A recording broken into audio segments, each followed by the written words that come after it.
out your notebook. There's more.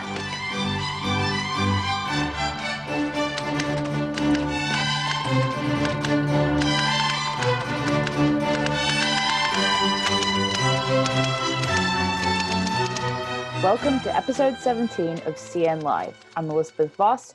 Joe Laurier couldn't join us today, but will be back with us next week.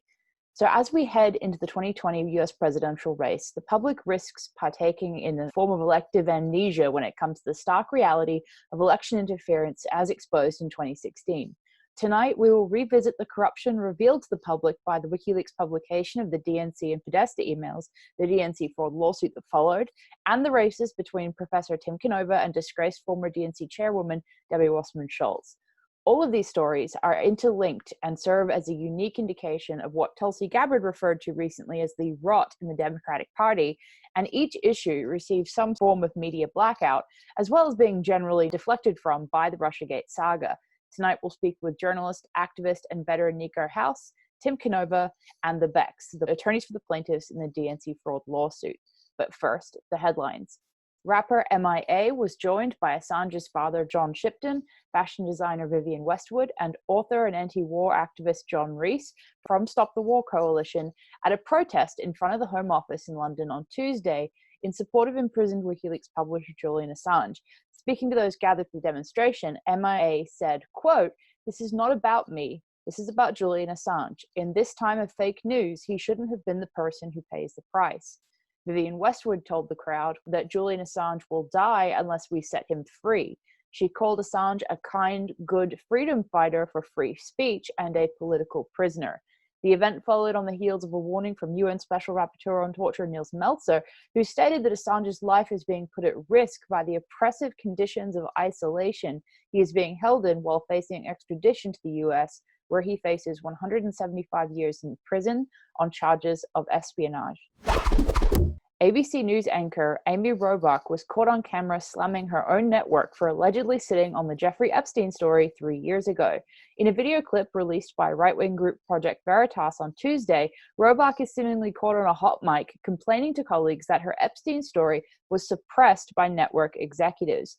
Robach said she'd spoken to Virginia Roberts, who alleges Epstein used her as a sex slave and trafficked her to his powerful friends, including Britain's Prince Andrew. Robach says on camera that she'd had this interview with Virginia Roberts, that they would not put it on the air. Robach says, "First of all, I was told, who's Jeffrey Epstein? Then the palace found out that we had her whole allegations about Prince Andrew and threatened us a million different ways. It was unbelievable what we had. Clinton, we had everything. I tried for 3 years to get it to no avail, and now it's all coming out, and it's like these new revelations." Robach then added that the network feared running the story would prevent interviews with Kate Middleton and Prince William. 2 former Twitter employees and a third man were charged in San Francisco federal court Wednesday with spying on Twitter users critical of the Saudi royal family, the U.S. Justice Department announced. The arrests were not entirely unprecedented, with a September revelation that a Twitter executive with editorial responsibility for the Middle East was also a part-time officer in the British Army's psychological warfare unit. Joshua Adam Schulte, a former CIA employee accused of leaking classified material to WikiLeaks, sought to mount a new defense Tuesday, months beyond the deadline to do so. Edward Zaas, a public defender from Mr. Schulte, asked a federal court judge to accept a tardy pretrial motion challenging the constitutionality of federal espionage and larceny statutes under which his client had been charged. Finally, in an article published earlier this week, The Atlantic argued that primary voters have too much of a say in the presidential nomination process, astoundingly praising the selection of candidates in, quote, smoke-filled back rooms, a clear reference to the proceedings of the DNC Fraud lawsuit. And with that, we turn to our first guest. And now we speak with independent journalist, activist, and instigator of the DNC Fraud lawsuit, veteran Niko House. Thank you for joining us, Niko. Thanks for having me on, Liz. I appreciate it. I've been covering this story for a long time. I've talked to you multiple times before for news articles on the DNC lawsuit and other related stories. But can you describe for the audience what your role in the DNC Fraud lawsuit was and your activity as a Bernie Sanders supporter and activist, and how you got involved in the whole process of documenting some of this really awful corruption within the primary process of the DNC in 2016? To make a very, very long story short, I was the acting state director for Bernie's North Carolina campaign. I was also the president of Carolina Students for Bernie Sanders at UNC, and I was also the state director or the president of North Carolina colleges for Bernie Sanders. So I was really busy that year, as you can imagine. So in the midst of that, I discovered some rigging through a lot of the proxies we had throughout the state that were tracking some, suspicious activity, but then closer towards your North Carolina primary, we started piecing everything together. And there was one situation where someone tried to tell me that a Bernie Sanders staffer was fired and I couldn't talk to them. But they didn't know that I actually talked to that Bernie Sanders staffer all the time. And so I was able to call that person, like, hey, you fired? And they were like, no. I was like, okay. So remember that conversation that we had? Because I was talking to this person about what we had been seeing this entire time. I was like, yeah, we need to blow the whistle on it. And we found out, of course, later on that obviously there was a lot of different forms of rigging going on, from the Hillary Clinton Victory Fund, which we also broke, to, the super delegates, to out and out rigging by putting people from various super PACs, various consulting firms, or people who directly have worked for Clinton before inside of Bernie Sanders' campaign at different, not like at the highest levels necessarily, but at the important levels on the ground. And so with that information, I did a video exposing all of it. Jared and Elizabeth Lee Beck got in touch with me, and we put our heads together and we came up with the DNC Fraud lawsuit. Yeah, so Jared and Elizabeth Lee Beck are the attorneys for the plaintiffs in the DNC Fraud lawsuit. And they credit your instigation of that suit in Jared Beck's book, What Happened to Bernie Sanders, which everyone should read if they're interested in that suit, because it's one of the most important, political events, I think, in our current era that happened. The rigging of the nomination against Bernie Sanders and the exposure of that. I mean, we can say that politics is rigged much of the time, but what was so critical and what your work did that was so critical was helping expose that. It was exposed in a way that we just haven't seen before and really can't expect to happen again. Do you think that we'll see any similar exposure of rigging or bias in 2020? So I think we'll see some rigging. And it won't look the same though. There's almost no way it can look the same because there's a huge difference. All of the establishment was consolidated behind Hillary Clinton for various reasons. Some legitimately supported her. Some didn't like Bernie because he's was considered an outsider. Others were just looking for a job. They were looking for a check. And I would say that the latter is probably the most important reason why people consolidated behind Hillary Clinton. And because, let's be honest, you could come up missing if you don't back her. So there's that. But in all seriousness, we look at what Tulsi, Hillary Clinton's grip over the Democratic Party was so strong that it was a surprise that Tulsi was standing up to her to the point where people were legitimately worried about her life, as Tulsi revealed in the interview that she had directly after she left the DNC as vice chairwoman. So it's not like, this is a different situation. Nobody's scared of Biden like they were scared of Hillary. Nobody is counting on Biden's fundraising like they were counting on Hillary. They tried to pick their candidate. It was Kamala. Thankfully for Tulsi, the enigma that is Kamala, which we thought was going to be a noose around our necks for the next year, is gone now. So, and Biden, we don't know how long he'll last. Warren's basically their strongest candidate now. And so they don't know where to put their dollars at. They put a lot of money behind Kamala at that Hamptons meeting in New York. All of Hillary Clinton's donors, most of her consultants and staffers went to Kamala's campaign. And she's done. So now you got to look at Elizabeth Warren. I don't know what's going to happen with her, but I don't know. They find her acceptable and, compared to Bernie or Tulsi or even Yang. But the fact of the matter is, it's kind of like up in the air as to who they can consolidate behind. So what we'll see is there might be a different type of election integrity issue and a different type of rigging, just maybe media bias. There were definitely, depending on, I think there could be some fraction magic taking place where no matter how many votes one candidate gets over the other, they'll just make sure that the percentages stay the same. But once again, it's much harder to do that with so many popular candidates running at once. So I think towards the middle of the primary season, we may begin to see more rigging as the races get closer and as the candidates kind of, the field slims down. But in the beginning, I think it'll be much more difficult to out and out rig it in the same way that Hillary Clinton did. And that's an interesting point too. It's an interesting point to look at the race and see the DNC Democratic establishment figures kind of look almost confused as to who to back. There's a lot of rumors circling around that the answer may become in the form of Hillary Clinton actually throwing her hat in the ring again. How likely do you think that is? I never underestimate Hillary Clinton's ego. And there are rules that supposedly prevent her from entering the primary at a certain time. Like technically, I think right now she shouldn't be able to run in like New Hampshire's Democratic primary. But like if she wins all the superdelegates from New Hampshire in the second round, it won't matter. Right? So Exactly. I never underestimate Hillary Clinton's ego. And I also never underestimate the ability for the DNC to change its rules whenever they feel like it. I mean, literally, Bernie suspended the rules in order to endorse Hillary. So you can suspend the rules and do what the hell you want to do at the end of the day. So I think that it's realistic. I think that if it becomes a standoff between Warren, but Warren looks like she's getting beat, right? So if it's between Warren, Bernie, and I think that it'll be between Warren, Bernie, and either Yang or Warren, Bernie, and Tulsi, because of the amount of open primary states there are.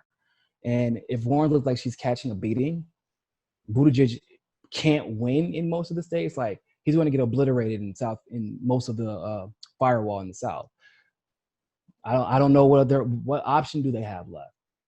I legitimately do not know. It would be basically they would probably, to be real with you, because I think at this point everybody can agree that the biggest threat to the establishment, or at least from their perception, is Tulsi. Not just because of where she stands domestically, but because she's out here standing with the victims of 9/11, demanding transparency and declassifying the 9/11 files that could implicate Saudi Arabia, potentially the Mossad, people domestically, and all the other candidates ignored them. So when you have somebody who's willing to call it the not only the domestic establishment, but the foreign policy establishment as well, they're perceived as more dangerous, and you may even begin to see them consolidate resources behind Bernie. Well, not only go ahead. Well, I was going to say, because you can consolidate resources behind Bernie, and you can essentially control the long-term outcome by saying, look, we won't rig it against you. We'll even work with you. However, we're picking your VP. And unfortunately, Bernie has made compromises like that in the past. And I genuinely believe he thinks for some reason that Warren is a progressive, and they'll get what they want if Bernie picks Warren as a VP. So that's a whole different type of way that they can rig it. A lot of people don't discuss, but if they get Warren as a VP, then they won anyway. In addition to the unique aspects of Tulsi's campaign as far as policy, I just want to add that, in agreement to what you just said, that I think that it's really interesting the way that she not only has such a different foreign policy and take on foreign policy in general, she also has a unique courageousness when it comes to speaking truth to power, when it comes to the corruption in the DNC. As you referenced earlier, she did step down as vice chair of the DNC in 2016, whereas we didn't see Bernie really come out against the rigging against him almost at all. So she's really been the only person. He defended the DNC at that during the interview with The View, when crazy enough, Meghan McCain was like, "Do you feel like you should be defending her and standing up?" Because like I think that everybody with eyes and ears can see like clearly they're rigging the outcome. It's very ambiguous as far as who gets on the debate stages, who gets exposure, et cetera, et cetera, et cetera. And he actually said, well, you can't really blame them. They weren't expecting, or they have too many candidates. Everybody can. I'm like, but they chose to put this many candidates out there. That was their goal. And so, so when you compare Tulsi's conviction as far as holding the DNC accountable and the Democratic Party accountable, they've always had this weird beef with Tulsi. Oh, and a lot of people don't know that because at one point they thought she was a champion, but it's because she got into politics so young because of her family. Her family dad used to be Republican, was into politics. That's one of two options. Either you try your hardest to co-opt her now, or you're going to deal with her no matter what later. So they tried that, but people forget Tulsi was introducing legislation to get out of the war in Syria in 2015.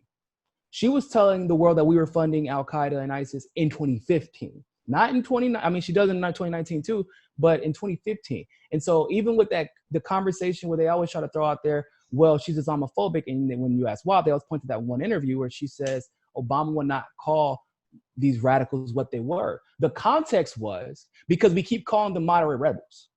Right. And we're funding radicals. And it was specifically in reference to situations like what we're seeing in Syria.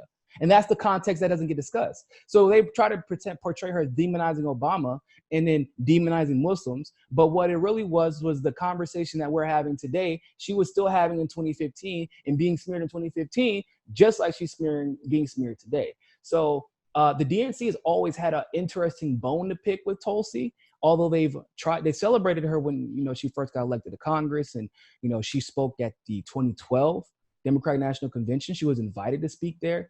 But when she she was being propped up to be Hillary's successor, it would have been a walk-off home run for her. Didn't matter. They didn't she could have had it all, and she gave it up. So returning for a moment to the DNC fraud lawsuit, because I'd really like to discuss that for those who were not, haven't been following it the whole way through. Could you outline a little bit for us the degree to which DNC Defense Counsel actually said not only do they have the right to rig, but it's protected by the First Amendment? And the one thing I want to just say before I let you kind of just outline it is they actually said that they claimed that Bernie Sanders supporters knew that the primary was rigged. And so therefore it couldn't have been fraud. So if you could just outline that for those who aren't familiar with the story. So basically, Jared argued that according to their own charter, which is 100% true, the DNC does not have a right to rig the primary, and they must act objectively and even-handedly. He told the judge, I think his name is Bruce Spiva, I want to say his name. I think that was the defense counsel. I think that was the defense counsels. Yeah. Yeah. And he told the judge that the judge cannot rightfully adjudicate what is objective and even-handed. That was an interesting claim, by the way, which the judge kind of scoffed at.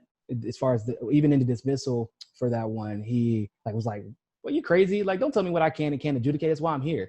So it was that. But then whenever Jared challenged him on their own charter, and even Judge Locke, who was the federal judge for that case, when he was like, "Well, does this charter say this or not?"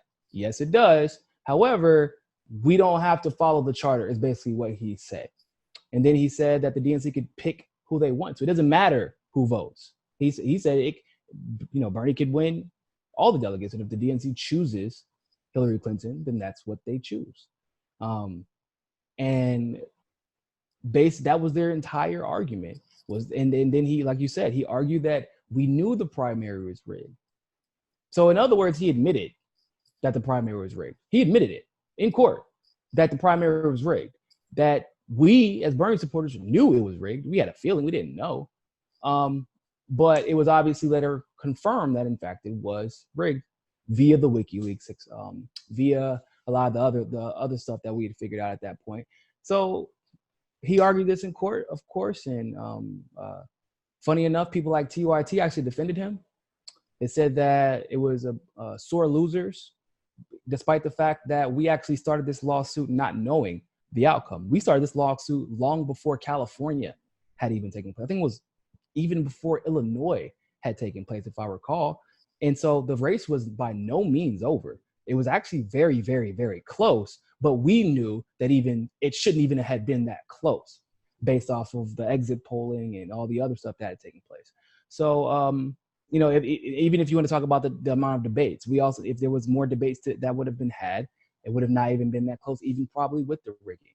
So when you look at just the representation from the DNC and how audacious they are with asserting this, entitlement to choosing who the hell they want, despite the fact that they get state funding. A lot of public funding comes from these states. They get federal funding. They're subjected to federal Elections Commission's laws. And if I violate a federal law, a federal voter law or a state voter law, while I'm voting in a primary, I can be held accountable. So why should you not be held to the same federal and state legal standards that I'm in? But that's what they argue. And it's so important now as we do head into 2020 to remember that history. It's so important to revisit that because we have people, we can sit around all day talking about, well, it's going to be Kamala or it's going to be, previously Beto before he stepped down. But the thing is that it does not matter as far as popularity. We talk about messaging, we talk about resonance with these politicians and the base, but it's a charade. And that's what the DNC Fraud lawsuit showed us. And I think that's why it's so important to talk about it now. And I think that, and in addition to the DNC fraud lawsuit, we also saw a lot of confirmation of the rigging that you've discussed. You say, we kind of had that gut feeling that it was happening. Recently, there was an article that basically discussed indications of voter fraud, where the states that used voting machines. Election fraud or voter fraud? Let me there is voter fraud, but it's generally voter fraud is done more so at the local levels. We're in primaries too, though. Let me just give the explanation of what happened, because it's a really interesting article. It said that basically the states that used electronic voting machines gave it away to Hillary by a wide margin. But the states that used paper ballots showed a narrow victory by Bernie. So whichever phrase you want to use for that, that was really interesting. And that article only came out in the last couple of months. Almost 4 years after this happened, we still are getting articles about that type of... I'll do you one better. Go right ahead, please do. Except for Iowa, where they're tied, all the caucuses went to Bernie. It's not a coincidence either. It's weird. So you're telling me the place where you can't rig the voting machines, Bernie wins? Oh yeah, what a surprise. Exactly. It's not surprising. When we look at what happened with Tim Canova, which is obviously significant. That was going to be my next question for you. Yeah, absolutely. Please go there. That was the next thing to talk about. For those of you who don't know, Tim Canova won a lawsuit where 200,000 plus ballots were destroyed by Brenda Snipes, who was one of the people on the payroll for Debbie Wasserman Schultz. Literally, we caught her campaigning for Debbie Wasserman Schultz too, interestingly enough. And I'd like to in the most recent election. I'd like to splice the picture of them campaigning together into this, because I think it's important people actually witness that. But and when Tim sued, honestly, I wasn't expecting any type of positive outcome, except for the federal judge found Brenda Snipes guilty, and Tim Canova won a significant settlement. But Brenda Snipes destroyed several 100,000 ballots from the 2016 primary election. And a lot of people, I think this flew a little too under the radar, in my opinion, because people are only thinking about, and of course, I believe it was covered in the way it was on purpose, where they only mentioned Tim Canova and Debbie Wasserman Schultz and Brenda Snipes. But the part that doesn't get discussed is, who do we know for a fact? If you voted for Tim Canova, who did you probably vote for on that exact same ballot? Bernie Sanders. It was probably Bernie in 2016. We can assume that, it was probably, Tim probably won, right? I think that a lot of people would agree with that. Tim probably won, but it was probably by a small margin, just because of how much of a chokehold Debbie Wasserman Schultz had.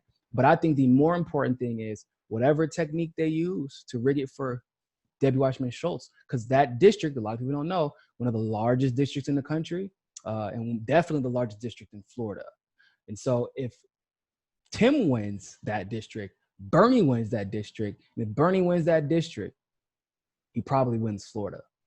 Exactly. That's the whole narrative changes. And they were willing, think about it, they were willing to go out on such a limb to blatantly destroy paper ballots, knowing that Tim is not the type of person that's going to ignore something like that, just to maintain a stronghold in that particular district. This is the same district where Ron DeSantis is trying to fight for control of the school districts, because Debbie Wasserman Schultz and her goons have been funneling millions of dollars out of the school district every year. So Elijah Manley had his life threatened for running for school board at large against Debbie Wasserman Schultz's pick, because that's how much money flows through that school district. So this is a significant story for a plethora of reasons that didn't get I feel like it didn't get covered the way it should have. Not just what happened with Tim Canova and Debbie Wasserman Schultz, but all of the surrounding circumstances that could have been affected by Brenda Snipes destroying that ballot. Now, here's the significant thing about accountability and demanding it. It doesn't always necessarily work out how you think it's going to work out. I never thought that Brenda Snipes was going to go to jail or something like that. Never thought that. However, because Tim has been consistent and persistent in demanding accountability for rigged elections, Brenda Snipes is no longer the supervisor of elections in Broward County. And in addition to, because of Tim running as an independent, and then we found rigging in that particular election as well. I mean, people literally taking ballots by themselves to their personal vehicles and just driving off with them.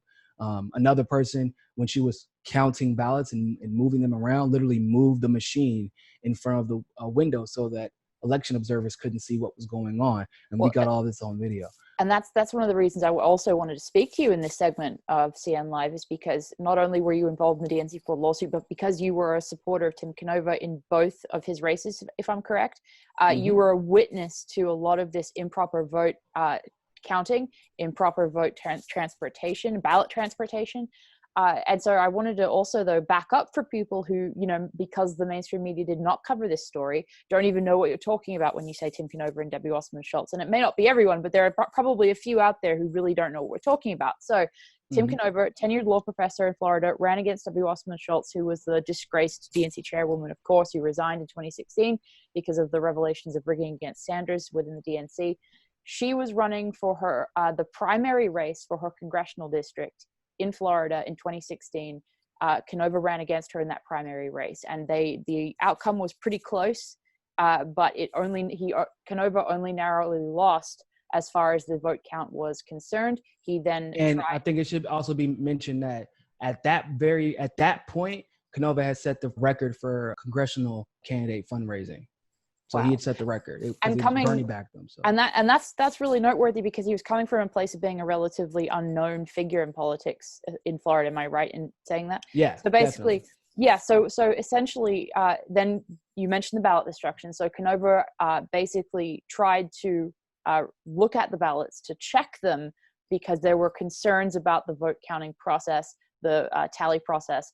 And that is when Brenda Snipes, a few months later, signed off on the destruction of those ballots, signing her name, saying there was no pending litigation in which the ballots were being contested or being involved, which was then found to be illegal in a summary judgment. It was found to have been multiple felonies. Brenda Snipes kept her job as supervisor of elections for Broward County, was not prosecuted, all the way through to the next election in 2018, in the midterm election, when Canova then ran as an independent, not in a primary against Wasserman Schultz this time, but as an independent in the general election. So sorry for the and somehow got less history, votes. But yes, got exactly. Less votes. That's another point. So yeah. And when I say he got less votes, I don't mean just him. I mean literally, they got more votes running in the Democratic primary election than they did in the general election. And what's even more interesting is that the total votes for that district, right? Once again, largest district in the country, or one of the largest districts in the country, largest district in Florida, about 800,000 votes. They only got like 280,000 of those 800,000 votes. Now, that wouldn't be that weird if we're talking about maybe a school board or even a local state, a state candidate running for state senate, running for state legislature. But that's not the case. Right. This is the representative for your district for the United States of America. The reason you were put in this precinct and called this district is for this very specific reason. And they got 500,000 or so less votes compared to the amount of people that voted. And what was even crazier is that the more votes that were counted, because remember, that was a whole debacle over the next Right, that's exactly what I was going to go to next, yes. The more votes that were counted, in all, the less votes both Debbie Wasserman Schultz and Tim Canova were getting. And we were watching this happen. There was a counter. And as we were watching their votes be depleted, the more of that votes were counted generally for the next 2 to 3 days after it. Yes. So in that 2018 midterm, what was interesting to see was there was a huge debacle that got nationwide press, finally, where Brenda Snipes was shown to, be an absolute mess. The reason it got nationwide coverage was because that vote count debacle affected more than just the race between Debbie Wasserman Schultz and Tim Canova. Which is what I was saying about the 2016 election, right, that nobody talked about. Right. And so then she was finally removed from office, never prosecuted. But you have this situation where instead of getting a very close margin between Debbie Wasserman Schultz and Tim Canova, he's capped at 5% across the board. I mean, that is unheard of, to have all of these little different areas all come at 5%. You would expect there to be different percentages Yes. in different places. So Especially that's Greeks. and so I was like actually at the polls on that day, and I was at the Plantation poll, which is the largest voter precinct. And when I tell you, every single person, even if they were like a loyal Democrat, even if they had voted for Hillary, they were like, "Oh yeah, we gotta get Debbie Wasserman Schultz out of here." I love Tim Canova. Tim's the man. Tim. I mean, the amount of people out there supporting him. Debbie Wasserman Schultz had like one. Nobody liked this woman. Even like just even from a pragmatic perspective, like, you know what, she's all right, but like we need somebody else. She's just very toxic to the party, and a lot of people feel that way. And so he didn't even win Plantation, and that was almost a sure thing for him. So, and like you said, he was capped, and that's not it's there's a technical term for it called fraction magic, and it's not out of the norm. And so when people, and this is what I think is super important, two points. One, if Tim didn't run as an independent, if he didn't stay true to his values, and he didn't persist, like I said, in holding the establishment accountable when it came to election integrity, we would have never known, one, about just why it's almost impossible for an independent candidate to win a federal election. It was always rigged, because the one thing that Democrats and Republicans can probably both agree on is that they don't want independents getting in messing up their money supply from the corporate interests. They don't want them telling the truth about what's happening in that legislature or in the White House or in any other branch. And that's what it ultimately has seemed to come down to. But two, Brenda Snipes would still be here if Tim didn't run again. And the other two corrupt supervisors, election supervisors, would be here.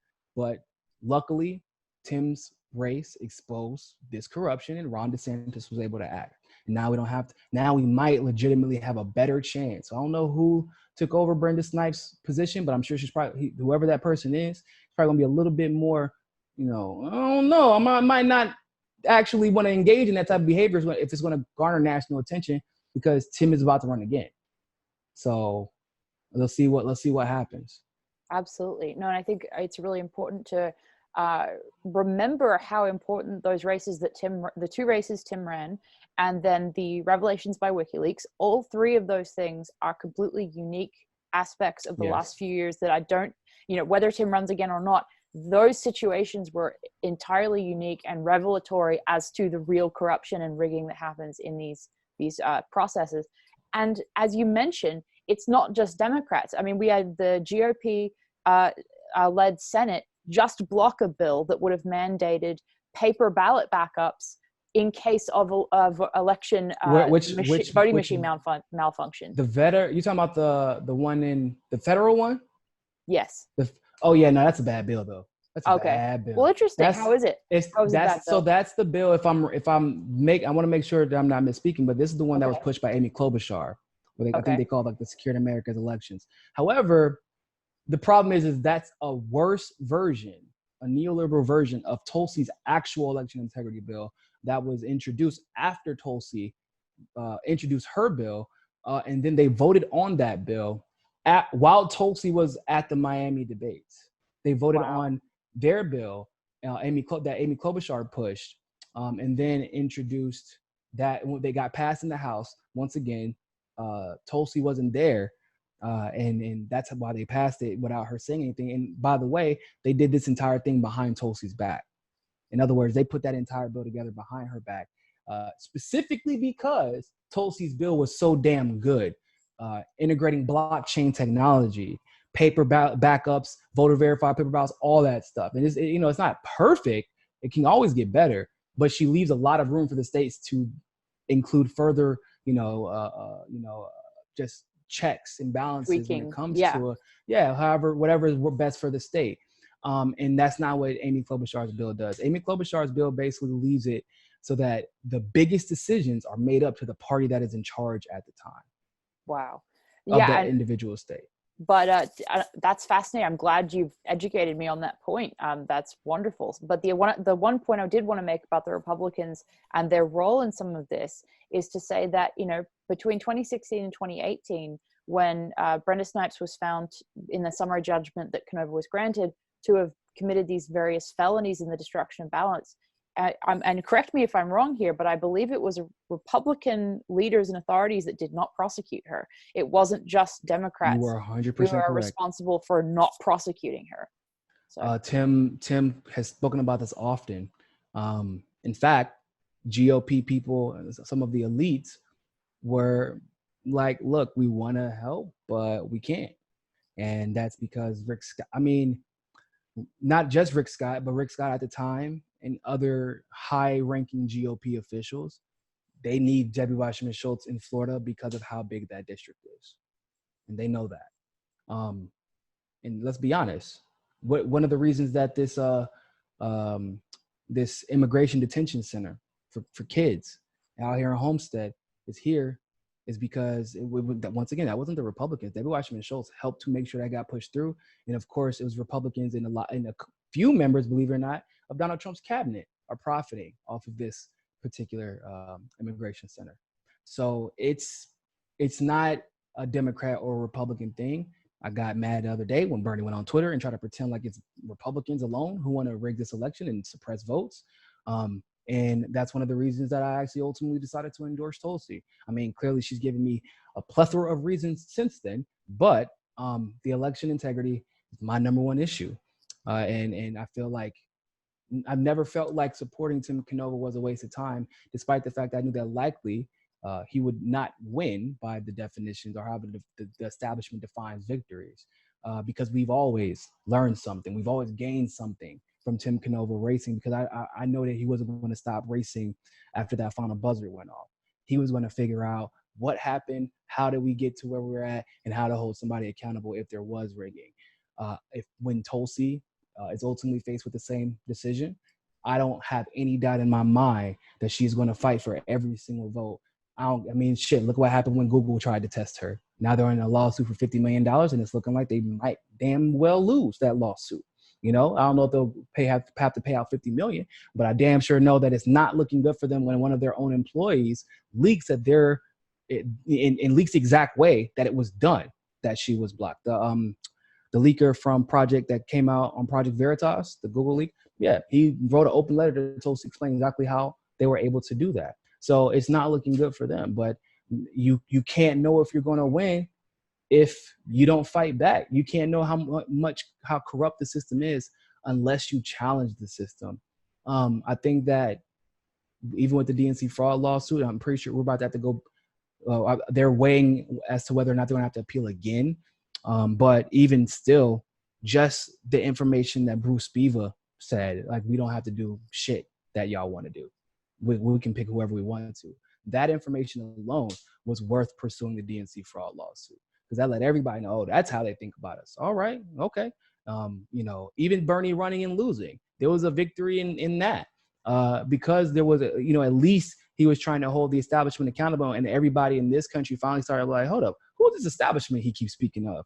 And then we figured it out. So I would have loved to see what would have happened if he would have took it a step further. But I will say that him coming up with Our Revolution and endorsing candidates like Tiffany Caban in New York and Queens, Tiffany Caban won an election and had it taken away from her.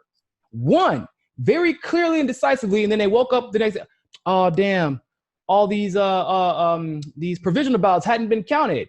And what a coincidence. Even though there were 5 candidates in the race, almost 98% of them went to the candidate that was picked by the establishment and was losing significantly to Tiffany Caban. And then those provisional ballots put her right over the top. Just like Nancy Pelosi in the jungle primary in 2018 in California came out the gate with 700,000 more votes than everybody else.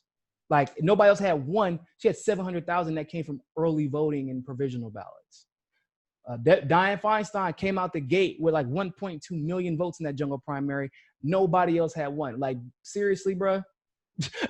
These provisional ballots are another example of they can say what the hell they want to those provisional ballots. And and to go to your point about what we've gained from these races, whether it's Tim Canova's races, whether it's Bernie's races, what we have learned as well is what happens when you go up against these political fiefdoms. I mean, if somebody like Tim Canova wanted simply to get into office, He could have run almost anywhere else in the country on his platform as a progressive. And I think unless he was in a very, very deeply red state, he would have been able to get a position, in Congress. I don't doubt that for a second. But if it was him instead of AOC in New York, it probably would have been a worse victory. Yeah. I think that's kind of something that I take for granted, but a lot of people just are not aware of this story. And when you really look at the details and the history of what happened, you see that anyone going up against Debbie Wasserman Schultz was going to run into these issues. And by doing it anyway, he has exposed how the sausage is made within the Democratic Party on a state level, which tells us more, as you said, about the national level, because of the fact not only that she was the DNC chairwoman, but also because, she's one of the only defendants named individually on the DNC fraud lawsuit. She's the center of huge numbers of other scandals. I don't even know if we have time to get into the Iran scandal and the role that may have in keeping her somewhat protected in Congress. But to go up against that, and I would never say that anyone would run a political campaign as an individual person on their own money without intending to win. But I would say that running against someone like Debbie Wasserman Schultz on an honest platform is something that only the most courageous people would even try. And I think the fact that Tim did it was something that was really important. And that's why it angers me as a journalist that more people don't cover it. I know you did. I know I did. There are a few independent journalists that did. But the fact that establishment media, corporate media, does not cover the blatant corruption in Tim's case, the blatant corruption shown in the DNC fraud lawsuit. When you go to the corporate coverage of the DNC fraud lawsuit, you only have headlines from the Washington Post saying DNC fraud lawsuit dismissed. You have almost zero coverage of the actual proceedings of the lawsuit. And that isn't an accident. And I wanted to get your comment on that. Yeah, like you said, it's an accident. You go through the transcripts from either of the hearings, and it's sad, honestly. You kind of lose hope, because whenever remember when they tried to sue WikiLeaks in Russia, the DNC did, that shit was dismissed in a month. The judge didn't even entertain it, and that says something, because that didn't get headlines like that, if we're being real. And matter of fact, if I recall, when that judge dismissed that, he was very clear, y'all are full of shit. What you cannot do this to a journalist. You cannot do this to a publisher. So it wasn't even a jurisdictional thing, or it was no, you cannot do this. And Julian Assange is innocent. That's literally what the case said. So when you're talking about what they tried to do, which was actually political, compared to what we were trying to do, which wasn't political as much as it was we had legal and lawful standing to do this case.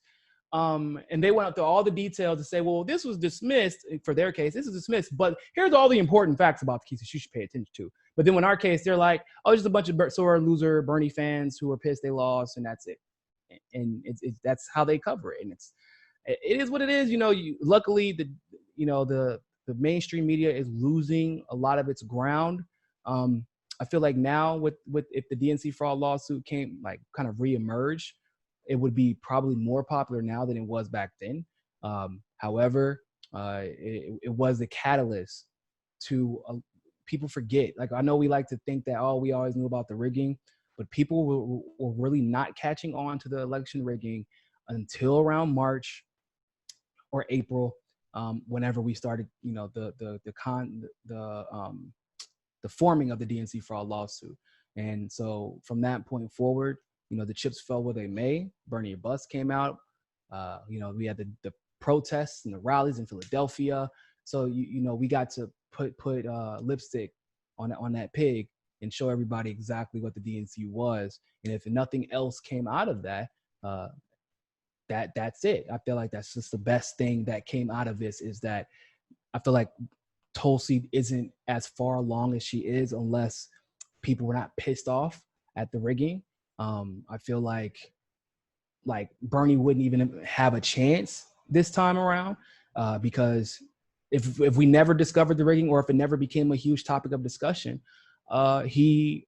people would have assumed that it was just business as usual, and they would have just went on to rig it again with no fear of repercussion.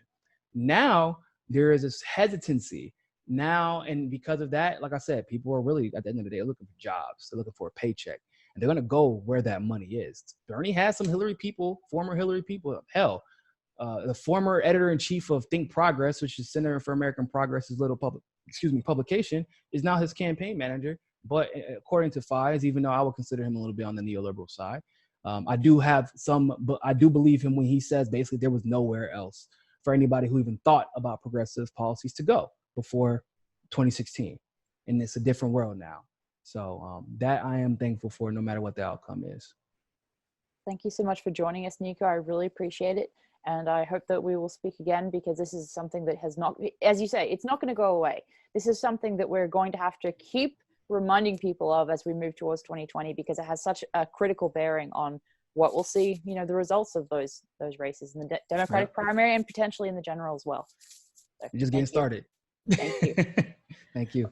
You're watching CN Live on Consortium News. I'm Joe Lauria. And I'm Elizabeth Voss. Join us every Friday from 8 to 10 Eastern Time. We're streaming through consortiumnews.com. And on YouTube, Twitter, Facebook, and DLive.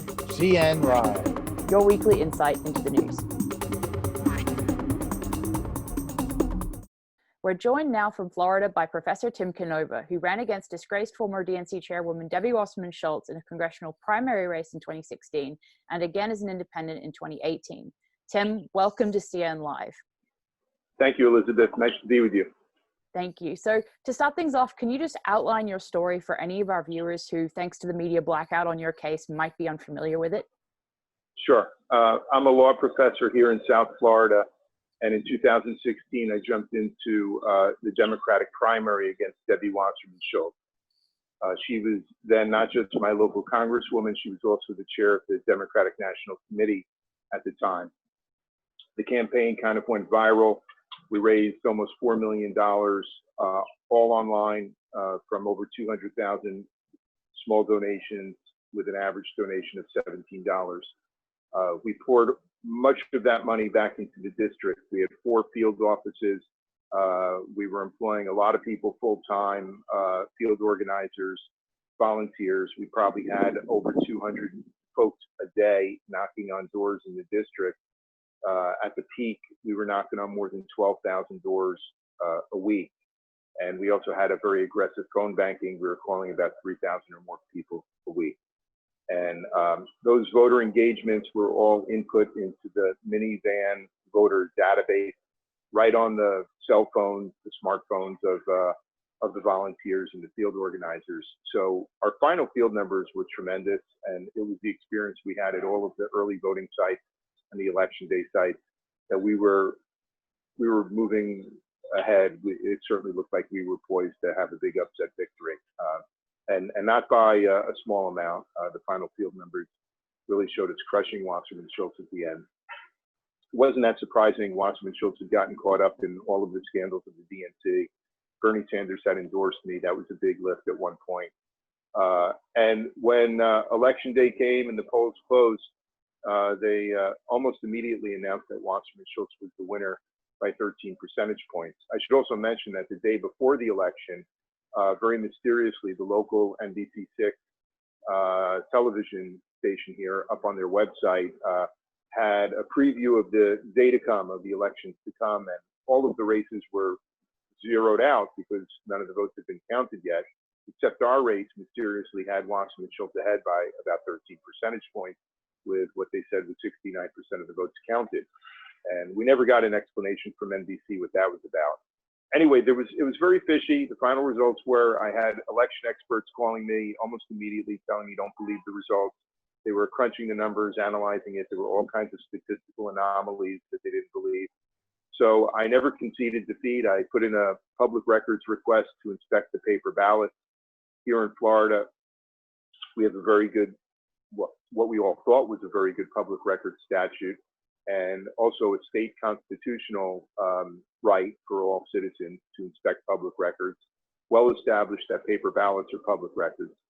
So we put in our public records request, and it took about 6 or 7 months of the supervisor of elections, Brenda Snipes at the time, stonewalling us before I finally filed the lawsuit.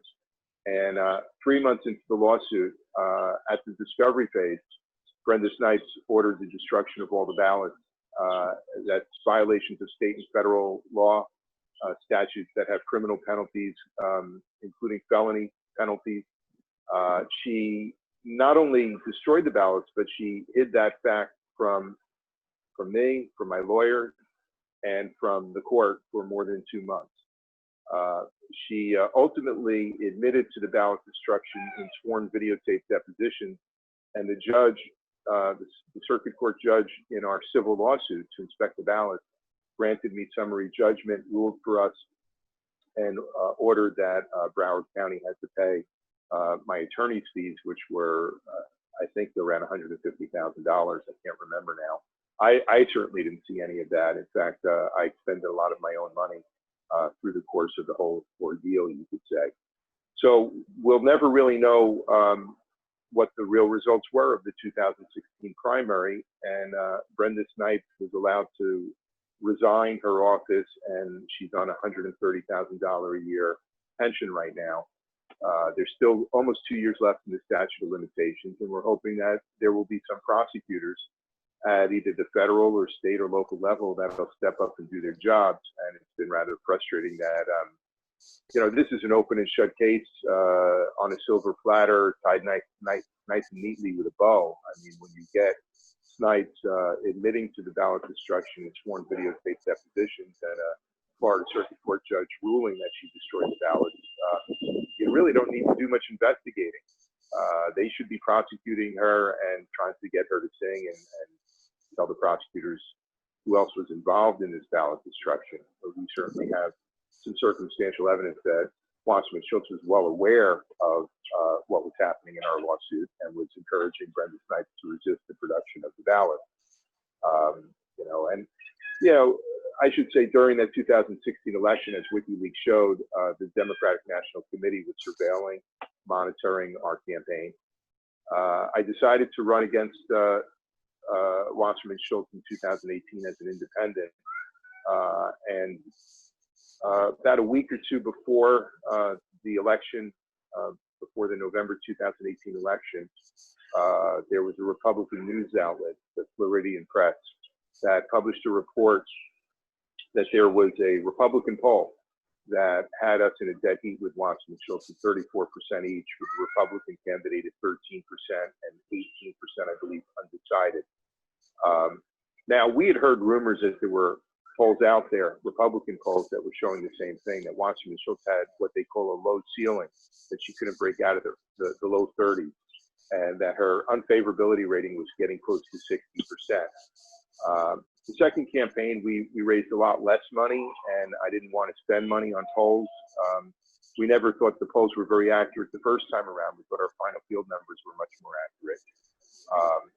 And Wasserman Schultz raised a ton of money, as she always does, from big corporate interests. And yet it was very strange that they never published the poll, and I'm sure they were doing plenty of polling. So, coming down to election day, it seemed like that energy was surging towards us. We were hoping we were going to win a three-way race. The polls closed, and they announced Wasserman Schultz the winner within an hour. And they had our campaign capped at the same low the same low percentage rate, no matter what the demographic group was. And it was ridiculously low. They had us at 5%. And again, that was 5% among blacks, whites, Hispanics, Democrats, Republicans, independents, males, females.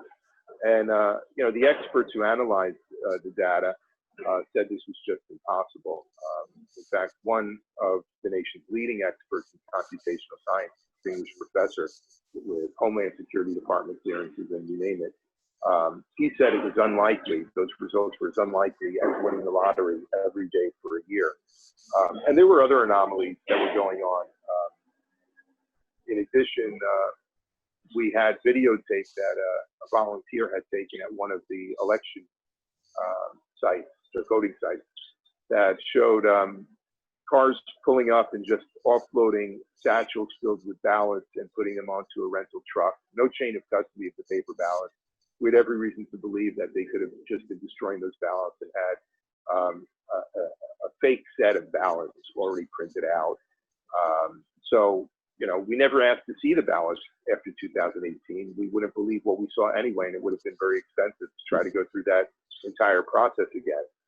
And on top of that, researchers very easily discovered that all of the electronic voting machines here in Broward County, and I should say in the state of Florida, all had wireless cellular modems on them. So that's not a back door to hack in, that's a front door. So it's been a dispiriting experience, not just for me, for a lot of folks in Broward County, and not just progressives and Democrats, but across the board, people have been watching this. And nobody has real trust or faith or confidence in the outcome of elections in Broward County anymore. And if they can do it in Broward County, they can do it in Miami-Dade, they can do it in Palm Beach County. The experts say about 98, 99% of the electronic voting machines in this country are easily rigged. They're vulnerable to hacking. They're vulnerable to inside manipulation of the source code software. So, you know, that's pretty much in a nutshell, I guess, the short story of our experience here. Now, returning to the summary judgment that was granted, you mentioned that Brenda Snipes did resign, but that didn't happen until in 2016, 2017. It happened in 2018 after she got nationwide coverage for the botched vote count in the midterms in Broward County. So can you describe the frustration you must have felt seeing her continue to hold her office all the way through to 2018 and still not be prosecuted after the botched midterm vote count? Yeah, incredible frustration. It was perplexing to me. We were certainly hoping when the judge ruled for us, we were expecting the judge to rule for us, and we were hoping when that ruling came out that it would really be a turning point in the campaign, that at that point federal and state prosecutors would start doing their job. And after all, these were, by that point, we're talking about May of 2018, these prosecutors were basically in Republican hands. The Justice Department was being run by Jeff Sessions, and at the state level, Rick Scott was the governor, a Republican, and we thought the Republicans would have every incentive to be prosecuting Democratic corruption in Broward County and vote rigging like this. And, you know, we met with, my lawyers met with the U.S. attorney, or the acting U.S. attorney here in South Florida, named Benjamin Greenberg. Initially, it sounded like he was very excited about the case and what prosecutor wouldn't be.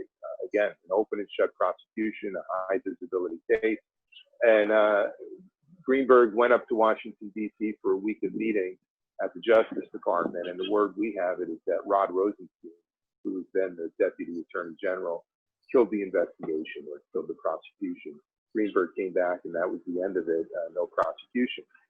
And, you know, that was the federal level. And then, meanwhile, nothing was happening at the state or local level. And days turned into weeks. And, you know, out of frustration, I'm asking my lawyer what's going on here. My lawyer was a Republican election lawyer, actually.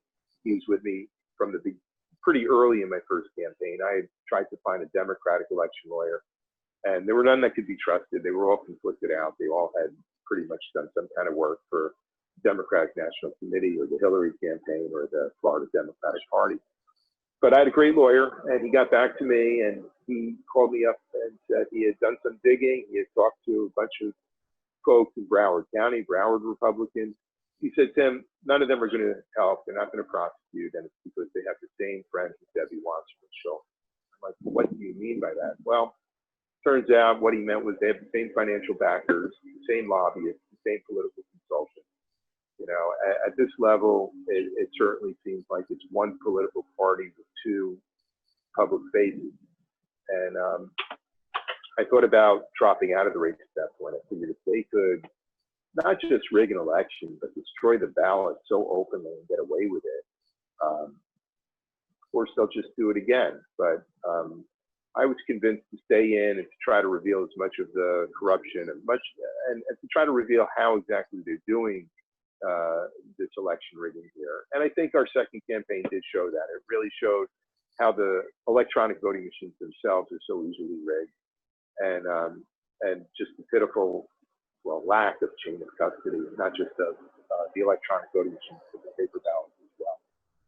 And you also, I mean, you had images of Brenda Snipes while still in her position as Broward County Supervisor of Elections, campaigning in the days before the vote, the voters went to the polls with Debbie Wasserman Schultz openly. So if nothing else, your campaigns, they both revealed a huge amount of blatant, overt, shameless corruption. I think anybody could see that if they look at that story. Well, it's true. And, I get folks urging me to run again against Wasserman Schultz, or to run for another office, maybe even, to challenge Rubio in the Senate race in a couple of years. And I must say, you wonder whether it's even worth voting in a jurisdiction like this. And again, I don't know how bad it is in the other ones, but it could be just as bad. This country has the pretense of being a democracy, but if you can't even trust the outcome of an election,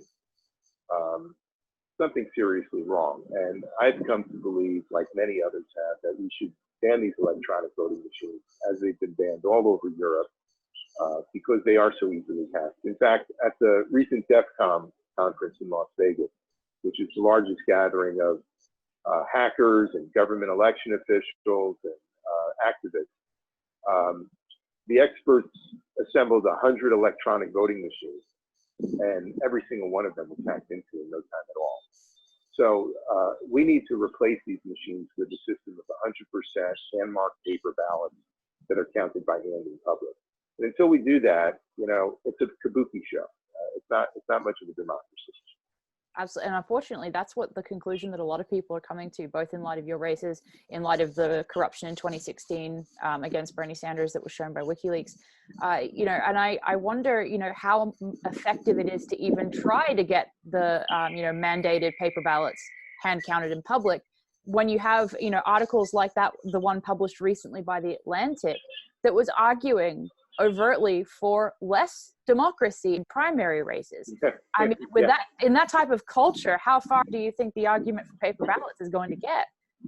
I'm glad you mentioned this, the culture of this country. We like to think of our democracy, but of this as a democracy. But what's it based on? It's based on sitting on the sofa and turning on the TV and watching a show called, political campaign.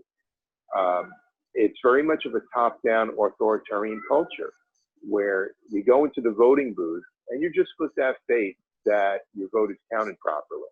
You have no idea. Once that ballot here in Florida, the paper ballot, is put through a scanning machine, at that moment that the scanning machine tabulates the vote, you might as well be on your knees praying or believing in Santa Claus.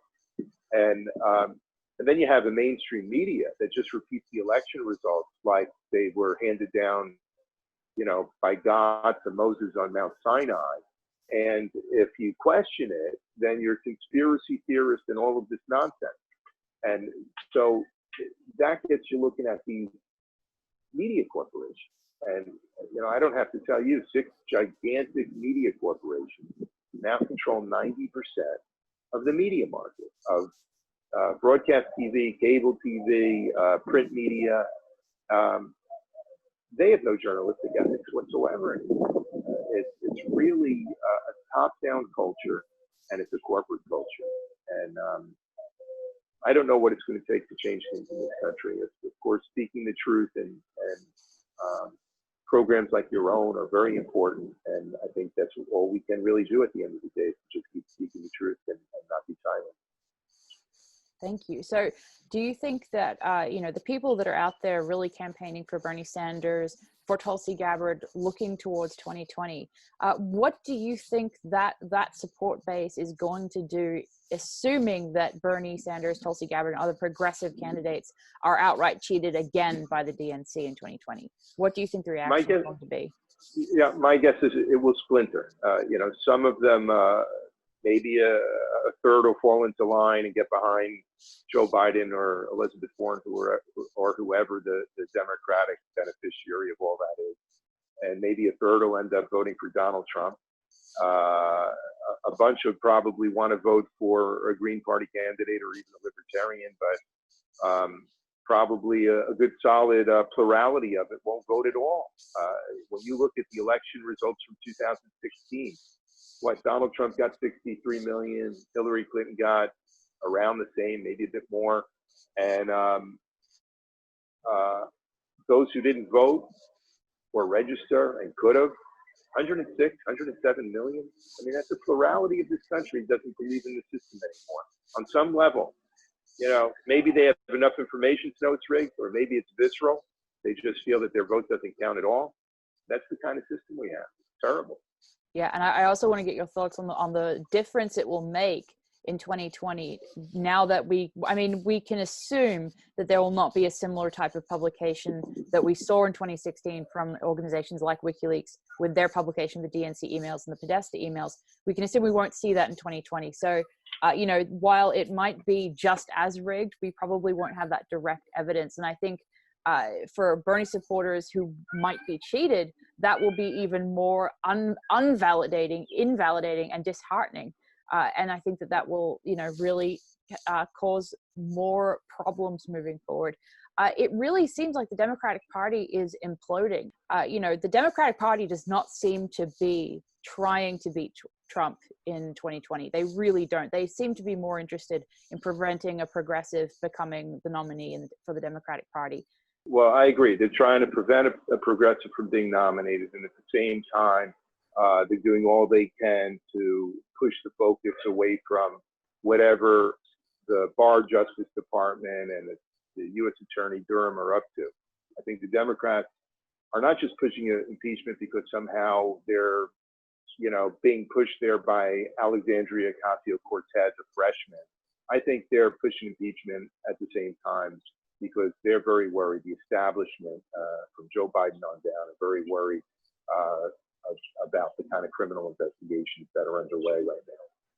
I completely agree. And that's something I want to ask about, because your case, the case of Bernie Sanders in 2016, it all shows that real underbelly of the lack of functioning of our democratic process in the Democratic Party, and also just in general, as you say, the GOP figures in Florida who did not prosecute Brenda Snipes, and on it goes. So to what extent do you think that the Russiagate scandal, now Ukrainegate, were used as a direct, blatant tactic to deflect and divert attention from that exposure? I have no doubt that it was. It started with Debbie Wasserman Schultz when she was the head of the DNC. She spent millions of dollars on Fusion GPS to assemble this fake Russian dossier, working with Ukrainian agents at the same time. So the very first foreign meddling, it seems to me, was being done by Wasserman Schultz in the Hillary Clinton campaign. And then after the WikiLeaks revelations in the summer of 2016, they immediately deflected away from the substance of the revelations to accusing Russia of hacking. And it wasn't based on much of anything except the redacted conclusions, apparently, of CrowdStrike, a private internet security firm that was hired by Debbie Wasserman Schultz. When James Comey, the FBI director, asked to inspect the DNC servers 3 times, he was denied by Debbie Wasserman Schultz. So, I mean, it's like they outsourced a criminal investigation of enormous magnitude with not just domestic, but also foreign policy implications that were enormous. And, you know, I think things could be changing, though. I mean, this is not a Justice Department in the hands of Jeff Sessions. William Barr seems to be a lot more motivated to get to the truth. Things could be changing, and I hope they're changing for here in Florida. I hope that there will be prosecutions still for what happened in 2016 in Florida. Statute of limitations has not expired, and this is what we should be demanding. So what are your plans moving forward? I know you've discussed the fact that you know, maybe running in 2020 against Wasserman Schultz is not really viable, given that voting doesn't seem to be viable anymore. What are you planning to do moving forward in terms of any activism, and what do you advise people who supported your campaigns, who were infuriated at the corruption that your campaigns revealed? What do you advise them to do? Well, first of all, I haven't ruled out running in 2020. Things would have to change between now and the filing deadline, and I'm not going to make an announcement until the deadline. I've got enormous name recognition here in this district, and a lot of support from folks who voted for me once or twice already, and not just Democrats at this point, but independents and Republicans too, who just want to see a change here in Broward County, want this corruption cleaned up. So I'm not ruling out anything as far as a run. But in the meantime, the kind of activism we're involved in is through Progress for All, which is our community advocacy group here. We're going to be hosting a major election forum, election security forum, on Thursday, December 5th. We're flying in election commissioners from around the country who all have very compelling stories. There's Benny Smith from Shelby County, Tennessee. He's a commissioner. He was a computer software programmer who first discovered how to flip votes through so-called fraction magic, and she worked with Bev Harris on hacking democracy. And now he's an election official.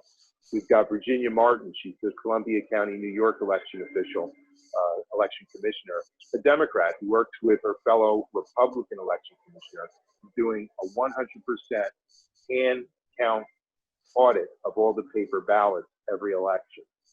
And then we also have Ian Sancho, who's a former supervisor of elections of Leon County in Tallahassee, Florida, who is giving, among the most withering critiques of the electronic voting machines that are used here in Florida.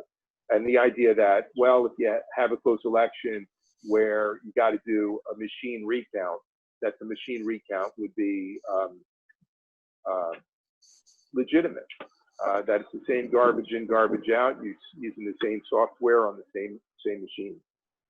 We've got some whistleblowers. We've got both Republicans and Democrats speaking. So folks could help us if they go to progressforall.org. We need small donations. We're flying these folks in. We're still spending money on the ground to try to change things. And it's not just important to Broward County. What we're doing certainly has national implications. I should also mention that I've been pretty actively or vocally supporting Tulsi Gabbard for president. I think she represents a lot of what we need in this country right now. I'll vote for, or I should say support anyone who is against further U.S. military interventions, whether direct or covert, and who stands up against corruption, not just in words, but in action. And to me, it doesn't matter what party they are. If that's what they stand for, that's somebody I could get behind. But right now, that seems to be Tulsi Gabbard. Yeah, that brings up an important point that I don't think a lot of people are willing to discuss in independent media or mainstream media, and that is the degree to which Tulsi Gabbard has stood up against the corruption of the DNC more than even Bernie Sanders has, and he was the one that was cheated in 2016. Can you discuss that a little bit, what you think of it, and where you maybe any perspective on what might be behind that? Well, I think Bernie has been inside that beltway for decades. He's much more a creature of the Washington political culture than we'd like to think. And, I say that with all respect to the man. He had appointed me to an advisory committee in 2011 to study the reform of the Federal Reserve, way before I ever thought of running for a political office. I was a law professor writing a lot about the Federal Reserve. And I endorsed and supported Bernie when he ran into, I think when he announced in May of 2015, I immediately went online and made a small donation. So I've supported a lot of what Bernie Sanders has stood for over the years. But it does seem as things heated up in 2016, the establishment really came down on him. And, there's some evidence even in the WikiLeaks that the Sanders campaign kind of had an agreement with the DNC and the Hillary campaign, sort of an understanding, you could say, that, he'd run, he would try to advance his issues, but the nomination was really going to go to Hillary, that he wasn't supposed to attack her, for instance, on Wall Street for Wall Street ties. That came out in the WikiLeaks stuff. So I don't know. It's a lot of speculation as to why Bernie Sanders has kind of fallen into line with the Democratic narrative on Russiagate, for instance, as well as some other key issues, and has not really stood up in a very vocal way for Julian Assange. I think the one time he didn't even mention Assange's name. And it's a big contrast to Tulsi Gabbard. She stood up. She was vice chair of the DNC. She's in her mid-30s. You want to talk who was grooming her for higher office? At that point, it was probably the DNC. And she saw the corruption that was happening within the DNC, the way they were rigging the primaries, and she was going to have none of it. She didn't want to be part of it. So she resigned and very soon afterwards endorsed Bernie Sanders. And I have a lot of respect for the kind of courage and integrity and wisdom she's shown. She has not been a vocal cheerleader for the Russiagate narrative. She has spoken up very clearly for Julian Assange and for other whistleblowers. And she's been very clear against these wars of regime change. She's shown a lot of courage in her personal life to have joined the military and to be deployed overseas. She has quite openly admitted that she served because she believed the lies she was being told. The lies about Iraq at the time, for instance. You know, and she was quite young at the time. You can understand how a lot of people bought into those lies that were being preached by everyone from George W. Bush to Hillary Clinton at the time. And those folks should have known better. They did know better. They wanted a war, and they still want wars of regime change. And Hillary Clinton smears of Tulsi Gabbard are just over the top and unconscionable. I thought it was incredible to see Tulsi Gabbard actually call out Hillary Clinton so directly, to reference what she called the rot in the DNC so directly. It's absolutely unheard of and unthinkable amongst anybody else in the Democratic field, in the candidates, including Sanders.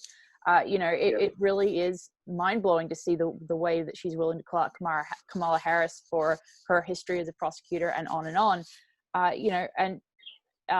For that, she's been called a Russian asset despite her service, et cetera, et cetera.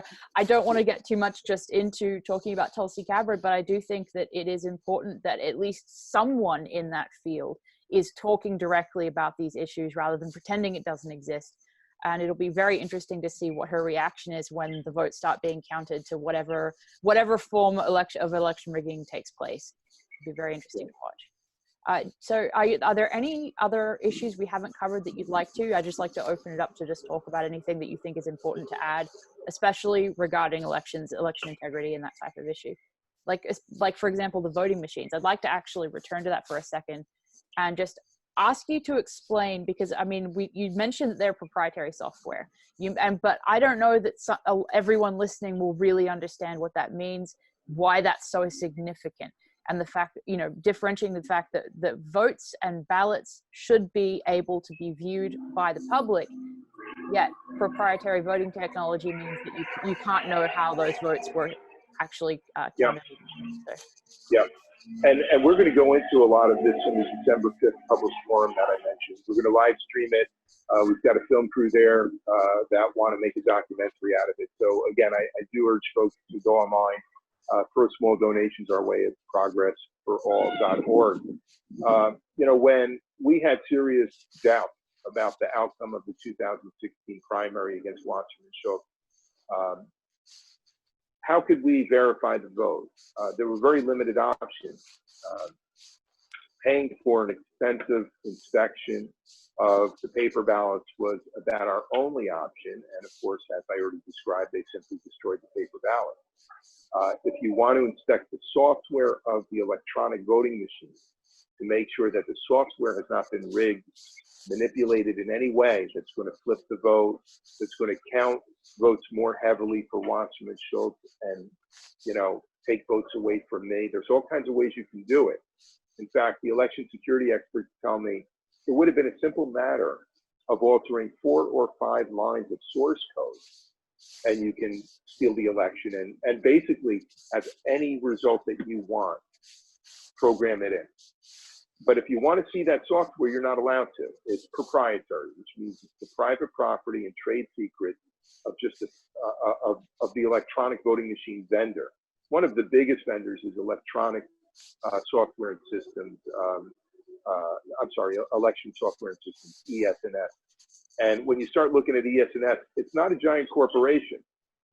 It's a small company that's owned by, I think, a limited liability company based in, I think it was Utah. So it's dominated by one person.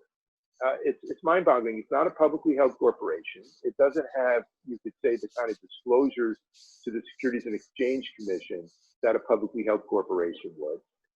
It doesn't have the kind of fiduciary responsibilities to shareholders and the public that a large publicly held corporation would. So the system is very rigged. It's rigged not just so that it's easy to rig elections. but that there's hardly any transparency whatsoever.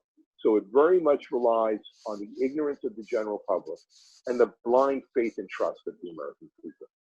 Absolutely. And it seems like, that really links also, it reminds me of the DNC fraud lawsuit where you had, in a similar sense, it was as if the Democratic Party and its lawyers were arguing that it, obviously it's a private entity. They were arguing that it can't be directed by a judge to, to basically enforce its own charter, that they argued that their charter was like a political promise that may or may not be kept and can't be enforced.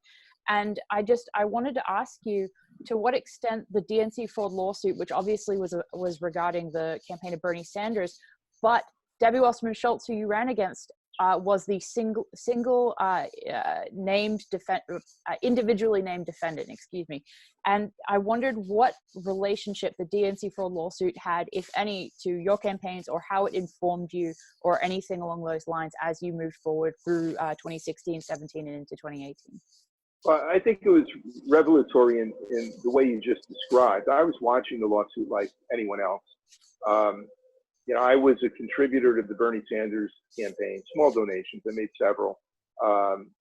And I had met the lawyers representing the plaintiffs in the DNC lawsuit, Jared and Elizabeth Beck. And they were fearless lawyers, and they came under a lot of pressure. Certainly, they were being surveilled. There was a number of things that happened. The process server died suddenly, mysteriously. And there have been a number of those kinds of mysterious deaths here, even in South Florida. And the Becks received a phone call that they traced back to the headquarters of the Congresswoman, Debbie Wasserman Schultz, her congressional office here in, I think it was in Aventura here in South Florida. And there had been voice distortion, like I forgot what you call that technology. Yeah, voice modulation. I remember that very clearly. Yeah. Yes. So did it bring it home to some degree? Yes. I mean, the arguments that the DNC lawyers made that this is a private club, they can make their decisions, in a smoke-filled, cigar-filled back room, that they owe no responsibility for a fair process to the general public, even though their charter says that they're supposed to be neutral and unbiased in their primaries. So I think it just revealed more of the sham of the party. And, it pains me to say this. I was a Democrat most of my life. I believed in the party of Franklin Roosevelt and John Kennedy. It's no longer that party. And when you start pointing to the way the party has been rigging, whether it's that the races I've run or the 2016 presidential primary, you get smeared. You get smeared as conspiracy theorists and things like that. And yet, the more time goes on, the more it just proves everyone's suspicion. Just take what happened with Jeffrey Epstein. At this point, nobody really believes that it was a suicide. And that just became apparent a few days ago, right? When Project Veritas. So, should we not believe Project Veritas because it's right of center instead of left of center? They had a anchor woman for, was it ABC, who was pretty much admitting that, they had the entire story and ABC wouldn't go for it. ABC is a giant corporation, and it's reminiscent of the way NBC destroyed or killed Ronan Farrow's story on Harvey Weinstein. And the Democrats just, what's their reaction to this or anything else? You take a look, in the 1970s, you had the Church Committee. Senator Frank Church, Democrat from Idaho, had the Senate Select Committee on Intelligence conduct an incredibly important investigation of the U.S. intelligence community. And among other things, it didn't just uncover, foreign assassinations and coups, but also the way the intelligence community was infiltrating the U.S. media. And, the Democratic Party has fallen a long way. Instead of Frank Church, you got Adam Schiff there.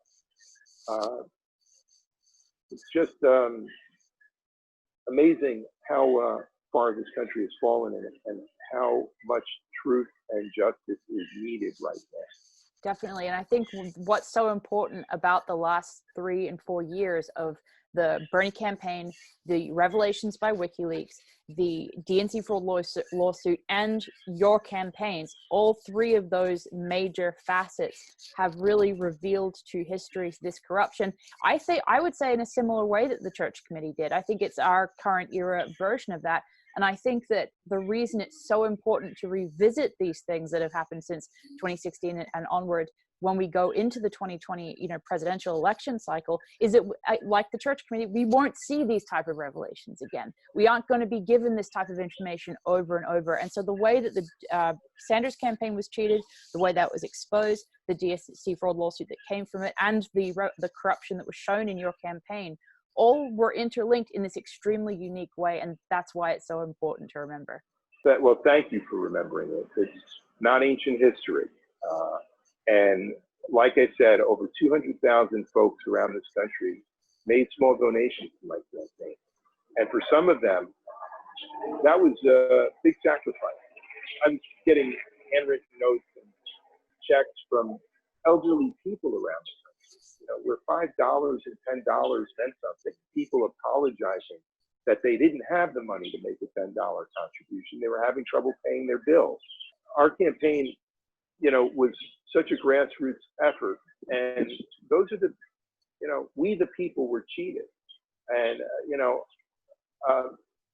I'm not walking around personally destroyed by this in any way. I still have my career as a law professor.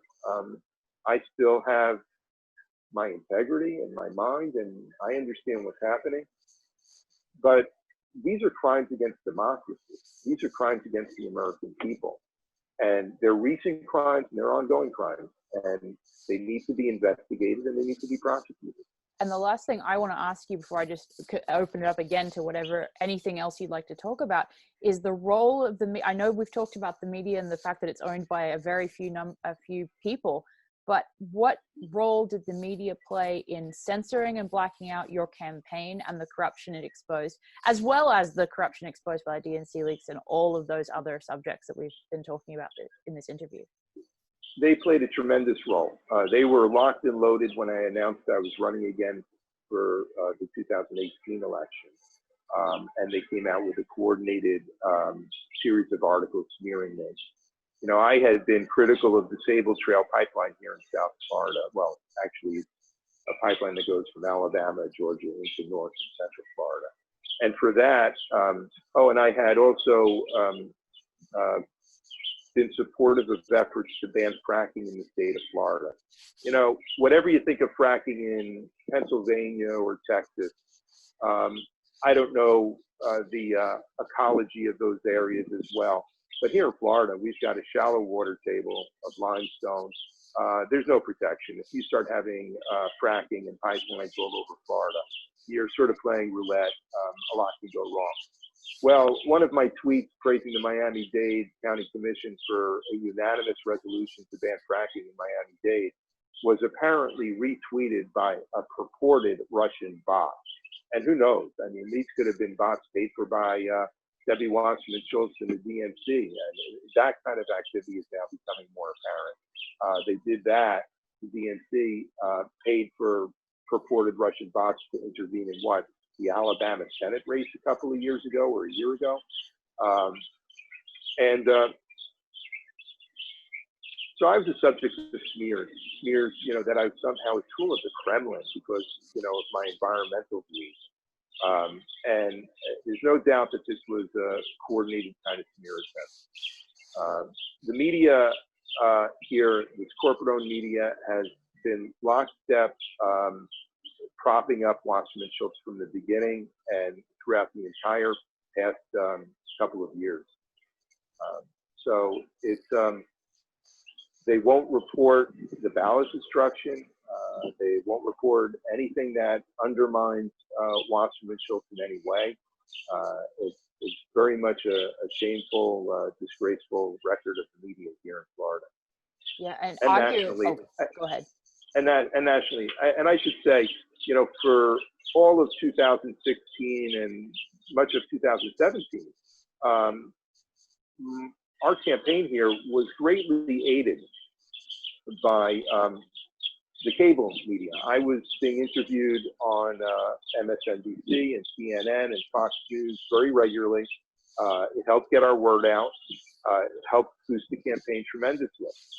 And we were fully hoping and expecting that when the judge ruled for us in May of 2018 in the ballot destruction case, that it wouldn't just galvanize criminal prosecution, but that it would also get us back onto the media, because it was already apparent throughout 2018 that we were being blackballed, you could say, from those cable channels, all except for Fox, and that we were being shadow banned and throttled on social media.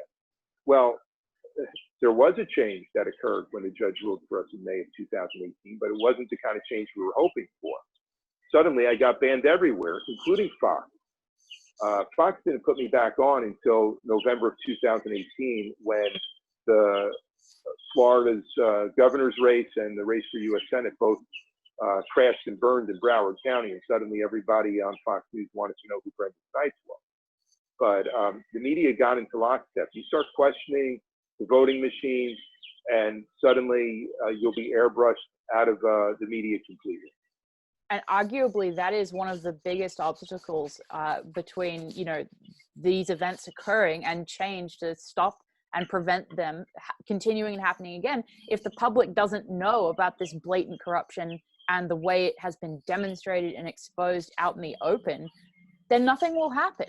And I think so that's one of the things that, we can talk all day long about the events that have been shown, but if it's not getting to the public, there's nothing that we can expect to have happen. So I think that is a really, it's an invisible but insidious aspect of all of this. And so it's important to recognize that. It's important to recognize it, and it's important that prosecutors start doing their jobs. And that means the Department of Justice, and it means state and local prosecutors. When you have prosecutions, it's much harder for the media to ignore it, and evidence really comes out during criminal prosecutions, and there's repercussions. If you don't prosecute people like Brenda Snipes for destroying ballots, it creates a moral hazard. It basically says you're going to get away with it if you try to do that again. Whether they destroy ballots in Florida or, some other state in this country, it's a terrible precedent for prosecutors to give a free pass to that kind of misconduct, felony ballot destruction. Is there anything else you want to cover that we haven't talked about yet? No, we've covered an awful lot, and I appreciate it. I would just like to say, free Julian Assange. Great point. He remains at the heart of so much of these issues.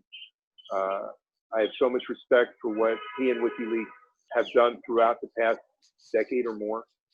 And he's been unfairly vilified and punished.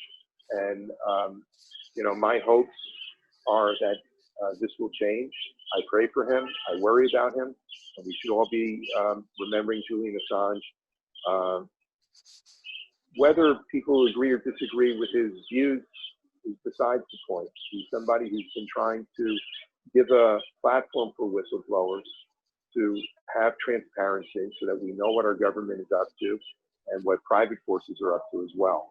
So those are really my concluding thoughts, that it's a critical time for those who care about truth and justice and democracy and transparency. And right now, Julian Assange symbolizes the struggle more than anyone else. Well, as we know, Julian Assange has been called, his imprisonment has been referred to as the imprisonment of the free press. And as we were just saying, the free press is what's standing between any of this exposure of corruption and actual change. So if we can't have a free press, if we have somebody like Julian Assange imprisoned and punished for exceptionally excellent journalism, then I think that is really an indicator that things are going to go downhill rather than uphill. So I completely agree with your sentiments. And thank you very much for coming on and taking the time to speak with us. I know that our audience will really appreciate it. Thank you for having me on, Elizabeth. We're joined now by the attorneys for the plaintiffs in the DNC Fraud lawsuit, Jared and Elizabeth Lee Beck. Welcome. Thank you for spending the time to talk with us today on CN Live. Thanks for having us. I've been kicked off of Twitter. Did you get suspended as well? Well, my profile is still there, but I lost all my followers. You're I can't suspended. do anything. You're His suspended. profile is gone. We're both suspended. Well, I saw Jared no, was he suspended isn't. and I wrote about it. I had no idea Elizabeth was suspended as well. My That's profile- ridiculous. Yeah, minus. Well, that's despicable. So I wanted to ask you, for anyone who's unfamiliar with the DNC fraud lawsuit, for you to kind of just outline your involvement in it, what started it, and some of the main developments in it, and then I'd like to go into some specifics about kind of the ridiculous, threats you all face, the voice modulated phone calls, and that type of thing as well. So Elizabeth and I, we're lawyers in Miami, Florida. We're also married, by the way. Yes. We're just regular people. We have a law practice down here, three-lawyer law practice. We represent all kinds of people in all kinds of disputes. We like taking on challenges. Back in 2015, Elizabeth became, really inspired by the Bernie Sanders campaign and started donating a lot of time to, I guess they were called burn storms at the time, where you'd call up a bunch of people, try to get them to vote for Bernie Sanders in the primary. We actually started our own little super PAC, we called it, but basically we wanted to make videos to support, the Bernie Sanders message. And then, we were, we were like a lot of people. Never met Bernie Sanders. Right. But, we were like a lot of people that, gave their time and money because, for people of our age, we're in our 40s. I don't think we've ever encountered a politician or a political moment like that in our lives. We're children of the 80s, Ronald Reagan and then the Bushes and then.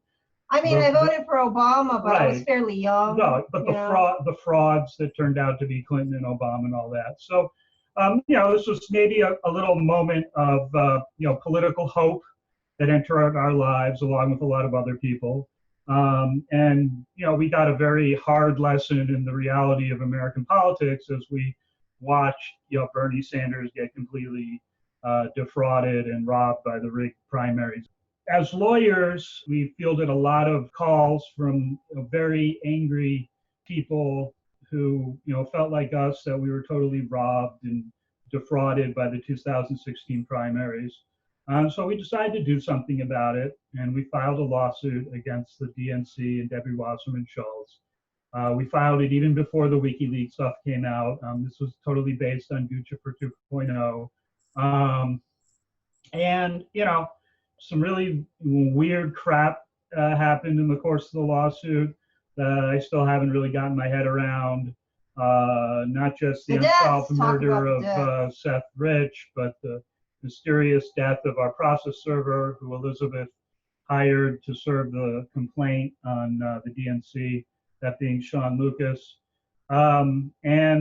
We were thrown out of court by the federal district court in 2017. In the course of defending the lawsuit, the DNC very blatantly, on the record at the hearing that I argued for the plaintiffs, said that the DNC has the perfect right to rig the primaries if it wants to. So they don't even hide the fact. They're very brazen about it. Still doesn't matter as far as the courts are concerned. They threw us out in the district court. And then last week, we got an order from the 11th Circuit, which is the appellate court that we appealed to. And they threw us out as well. So, the case is gone as far as the legal system is concerned, unless we decide to appeal to the Supreme Court. More importantly, in my mind, and I think you brought this up at the beginning, but nobody seems to care. We've gotten no media coverage in any of mainstream media. We did get a lot of independent media coverage when we first filed the case back in 2016. But barely anyone reported on the case losing in the appellate court. I think maybe you wrote the only article about it, which thank you very much for doing that. But it basically feels like we're in a forest, and it's like there's a forest fire, but nobody seems to care. And everybody has their little pet issues. Right. So that's where we are right now, from the perspective of a pretty cynical lawyer who's been through this rigmarole for the last few years. Well, But as far having- as I'm concerned, people seem to fall into several camps. One camp is, I don't want to talk about it. They just don't want to hear it, you know? No, not Yeah. interested. Especially when you Yeah. start talking about Sean Lucas and Seth Rich, they really don't want to talk about it then. I'm like, why? I guess they just don't want to be tainted by anything. And the second group are the people that they'll listen to you, but they think you're full of shit. Okay. They think they won't really look at the evidence. They've already made up their minds. And there's another group of people that, and this is the probably the most concerning and quite possibly the largest group is, so who cares? 99% of America. I think people is in don't the- care. Is in like no. They're not even like dimly aware of Well, what's if you going explain on. it to them, they don't care for several reasons, I think. One is that it doesn't affect them, so they don't care. Right. And it might not affect them because they have never supported Bernie Sanders, or they're not affiliated with the Democrats. Or they already intuitively understand that we don't have a viable political system. I think that also a lot of people think, well, what did you expect? Right. And it's kind of like the new normal. We're hardened to autocracy. And it's the only way that you can really live in this society. I mean, I've learned a lot doing this case personally. I mean, I think in order to survive in this country, which is very much a dog-eat-dog society, you have to harden yourself to autocracy. If you're gonna like bang your head against the wall, you're just gonna end up banging your head against the wall. I think that there are certain things we cannot change, so it's important at the very least to have an accurate picture of your environment. Right. So you can be born into for example, you can be born into a crappy, mean, abusive family. But please don't delude yourself into thinking you were born into a wonderful family. You can choose to stay in a bad situation, or you can choose to leave. If leaving is not an option, you have to stay. But you can probably make better decisions if your view of things is accurate. So I have come to the conclusion that the way this country is governed is not what is taught to us, certainly not what I assumed. And I have adjusted myself accordingly. So one of the things I have decided that I am going to do or not do is I am not going to vote. And frankly, some people think that makes me very unpatriotic. And to them, I tell them, go f yourself, because if you want to spend your time voting, that's your hobby, you do that. That's your time. I'm not going to judge you. But I personally believe it's a fruitless exercise. And I am not going to engage in exercises in futility. I'm not going to vote because I'm a registered Democrat, and I heard their attorneys stand up in court and say that they can pick whomever they want. You saw their attorneys do that. I saw their attorney. I mean, I don't know if I was at that Or hearing. maybe you weren't at that hearing. But I certainly read the transcript for one of the hearings, and they have said that we completely have the right to do that, and they have these elections, but I don't know what they're for. I think they're a dog and pony show. So They had elections in the Soviet Union. well, they have too. elections in North Korea too. Yeah. Everybody goes. Having an election doesn't mean anything. Yeah. Well, it's interesting that you say that though, because basically everyone that I've interviewed close to this case, whether it's Niko House or Tim Canova, they all basically, I don't think Niko would agree with this, but I think Tim did, which was to say that voting is futile unless we can address election integrity. I am not hurling anything against Niko, but I do understand that he's a big Tulsi supporter, and you can't support a candidate if you think the elections are false. So I'm not really interested in picking fights with people like Niko, so I will just have to agree to disagree. Well, and I think you can agree with positions without endorsing someone. For example, I thought it was great when Tulsi called out Clinton, but that doesn't mean that I think that it's, particularly going to be effective to go into a voting booth and vote.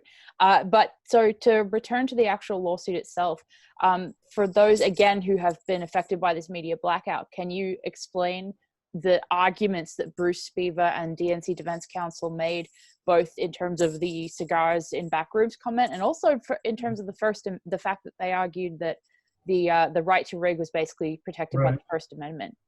I thought those were Yeah, interesting I points. mean, they threw the kitchen sink at our case, because ultimately they knew they were going to prevail. Because if you're suing in the federal system, you're asking your case to be adjudicated by a judge who himself or herself is a mandarin in these political parties on either the Democrat or Republican side. So, like, analytically speaking, there's no way of actually getting a fair hearing on a case like this in the American judicial system. I think people, first of all, need to understand that when they look at this case. Some cases you have no chance of winning from the start just because of the nature of the claims. And I'll give you another example.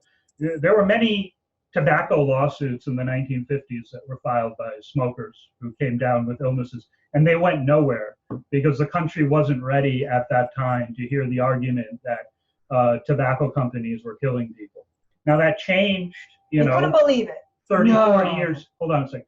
30 or 40 years later, that changed, okay? And, tobacco litigation became a moneymaker for a lot of lawyers and became filthy rich off of representing smokers. Well, cigarettes didn't disappear, Right. But now there's no illusions. I think back in the day, they had doctors and advertisements saying that the medical community. The medical community was very supportive of big tobacco.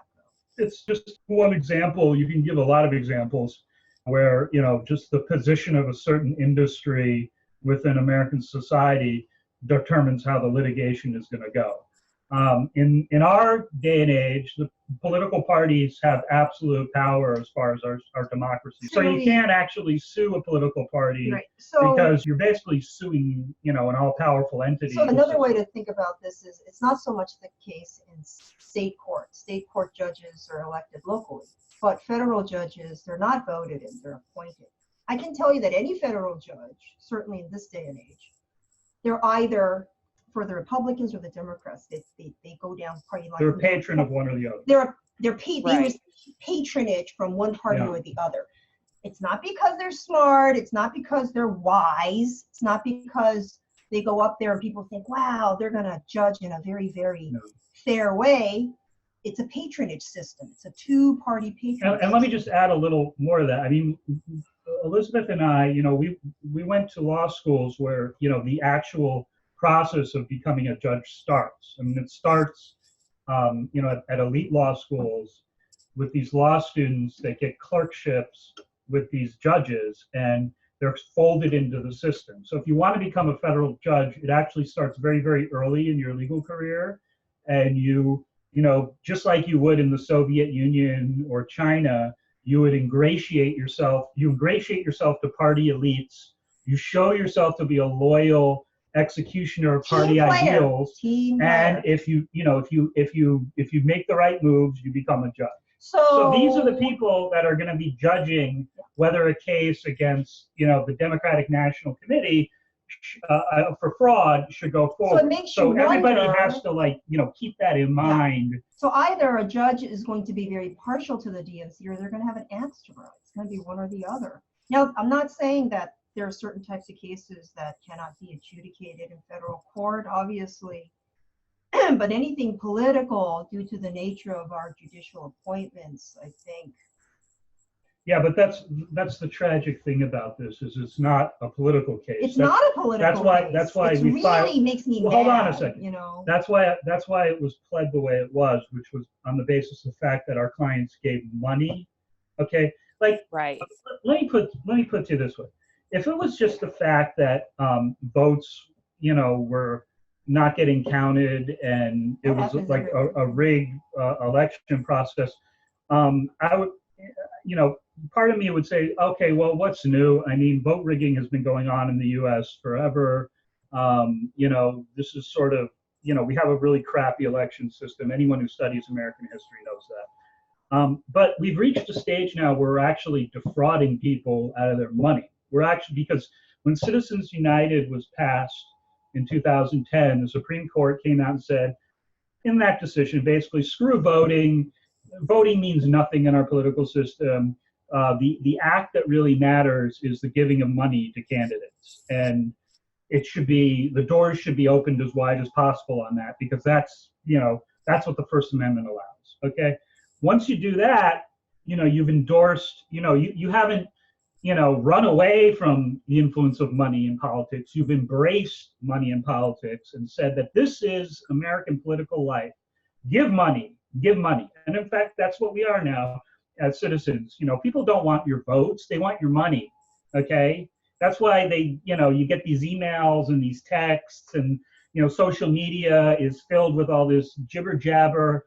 I mean, it's all driven towards so people will,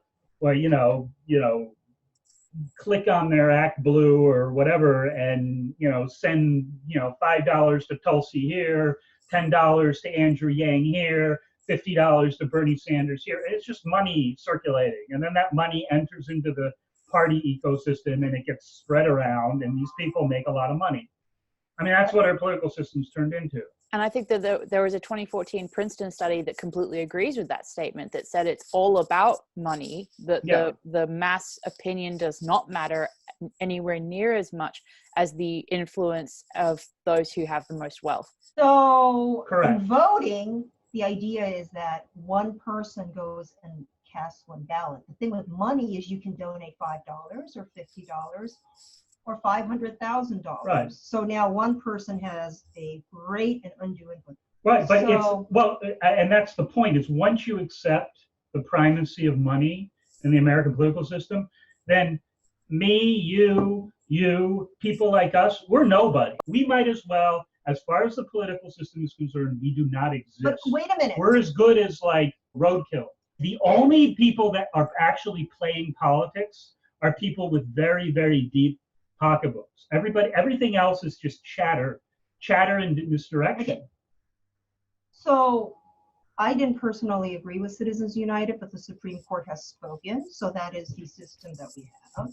And so if one person donates $500,000 and 500,000 other people donate $1, in theory, those two amounts of money are equal. So I decided to participate in, like a lot of people, through the donation of money. Now, the thing is, we can have an electoral system that counts votes accurately and gives influence in accordance with one vote, one person. Or we can have a system where money is exerted as influence. But forgetting about that, if we go back to the basic idea of what fraud is, fraud has nothing to do with politics. Fraud is a very old civil and potentially criminal activity. You tell a lie to get somebody to do something or not do something, to obtain a material benefit or cause them damage. And the law recognizes no cleaner damage than the loss of money. Okay, so fraud applies to the selling of goods, the selling of services,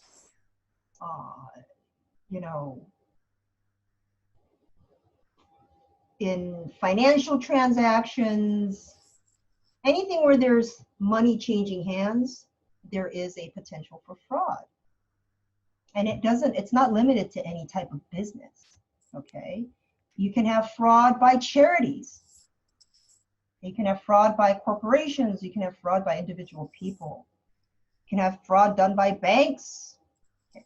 So one thing we have to keep in mind is that in this lawsuit, the DNC Services Corporation is technically, if you're accurate about it, they're a private corporation. They're not the federal government. They are a private corporation. I don't know how many times.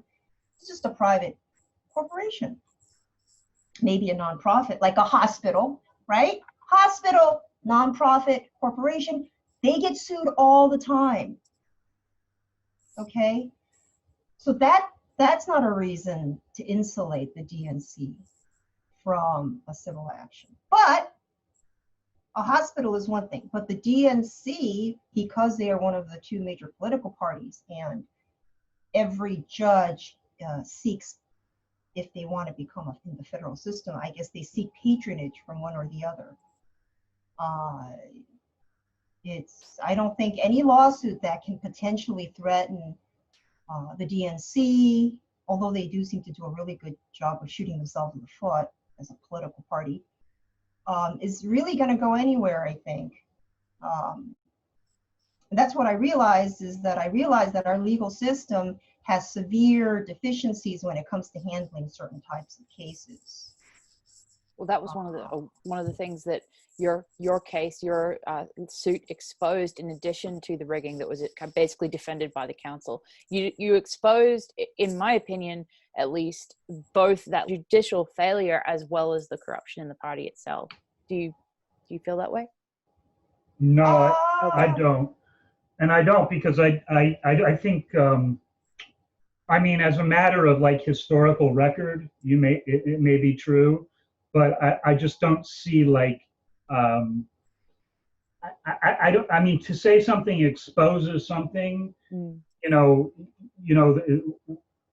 I mean, to me at least, that means like, okay, people are under a delusion, somebody comes out and says, actually, you guys are getting, this totally wrong. And he's naked. The emperor is naked. Right. And then, right. There's sort of a societal correction or reaction to that. Oh my God. I mean, in this case, I feel like, yeah, there was a lot of interest back in 2016. Now we're like in 2019, and nobody even like has the thought or seems to have even the foggiest idea of what happened 3 years ago, which leads me to believe that there's some real cognitive difficulties that are widespread in this country. I mean, I'm starting to look at things, I guess, less from a legal and political perspective and more from like a health and wellness perspective, because people, I try not to really pay attention to social media, because I feel like that's sort of an insane asylum that's been erected to keep a certain segment of the population like confined and controlled. But you go out into, the real life or whatever you want to call it, I don't see any awareness or interest in, election rigging or the Democratic Party or Jeffrey Epstein, getting off in his jail cell, or Seth Rich getting murdered on the streets, or JFK getting, people exposed the JFK assassination for a CIA coup. They've been doing that for decades. Nothing's happened as a result of it. Like the society is like, I don't know. Shrug. I don't know. I don't know if things get exposed in this society. I think what happens is that, there is a small level, a small stratum of people that, have the vision and maybe the mental acuity to understand what's going on and piece things together. There's a huge percentage of the population that seems like cognitively impaired at a very basic level. And then there's sort of elites that are operating in the government and, major corporations that sort of manipulate the cognitively impaired, towards desired goals. Like one thing and then, those of us who see what's going on, we can be frustrated. We can spend our time on social media yelling and screaming about it. We can file lawsuits. But, we might as well just also bang our head against the wall, because it'll get the same result. People seem to have their pet issues. And it's almost, I can almost predict what your pet issue is. For Catholics, it's abortion. I'm Catholic too. But it's like single issue people, right? A lot of people are single issues. Or it's the Second Amendment. For some people, it's Social Security. Okay. For some people, it's, like I said, it's abortion. For some people, it's racism. Okay. For others, it's Medicare for all. Yeah, absolutely. But what I've come to realize is that whatever issue people are hipped on, it's the issue that affects them. Well, I think people are they're either hipped on issues or they're hipped on personalities. Okay, well, that's the other thing. It's actually much easier to control people through the personalities, because issues are like, that's like another layer of cognition. You have to like, it's easy to, from an early age, everybody, you know, they have their mom or they have their dad. They're like controlled by like personalities, and you're able to sort of, you know, translate that sort of infant mindset to politics really well, and, you know, establish Trump as a father figure for, you know, the forgotten, you know, people dispersed throughout Middle America, or Bernie Sanders is another great father figure for, you know, people who want that sort of, you know, assurance that everything's going to be okay because Bernie's fighting for them. In reality, what you have is like manipulation of, you know, those people that, and very few people are politically engaged in this country. I mean, I think most people couldn't could barely tell you Donald Trump was president. I mean, that's how low a level of engagement we have in this country. But the very small numbers that are engaged, they're extraordinarily brainwashed and hypnotized by, you know, either it's these issues or more like, you know, I think that's like a higher level of cognition. I mean, most people, it's like, Tulsi good, Bernie good, kind of like, Liz Warren bad. It's kind of like, you know, Brad Pitt good. I'm like, you don't even know. Exact same thing. You don't even know. Yeah, it is very similar. Yes. Have you met Brad Pitt? Why do you want to marry him? Why do you want to have his baby? Celebrity worship has been. It's like, you've never met him. For all you know, he might torture small animals in his backyard. But Liz, they're like, I really just really like that's this the person, that's you know? that's the result of the fact that we have a highly media saturated society, and it's been like that for, you know, at least as long as I've been alive. I mean, probably going back before then. And, you know, that's the mechanism by which people are manipulated, and our politics has been completely consumed by it. So you know, you go on these, you know, I don't consider Twitter to resemble discourse of any kind. It's more like a video game where people are sort of interacting with the news in like this weird way. They think they're being really active by, oh yeah, you know, firing up the old Twitter account and, you know, sending out some like, you know, mean tweets on behalf of, you know, Elizabeth Warren. That's political activism. Actually, no, that's captivity right there. That's the behavior of, you know, serfs. I mean, and that's what we've been reduced to. It's very sad in a way, but, you know, like Elizabeth said earlier, like, I mean, I really do believe, I agree with her 100% on this. You have to understand your reality in order to make good decisions within that reality, whether you're making them on behalf of yourself, your family, you know, your friends, people you care about. You know, you cannot deny reality, and there's a lot of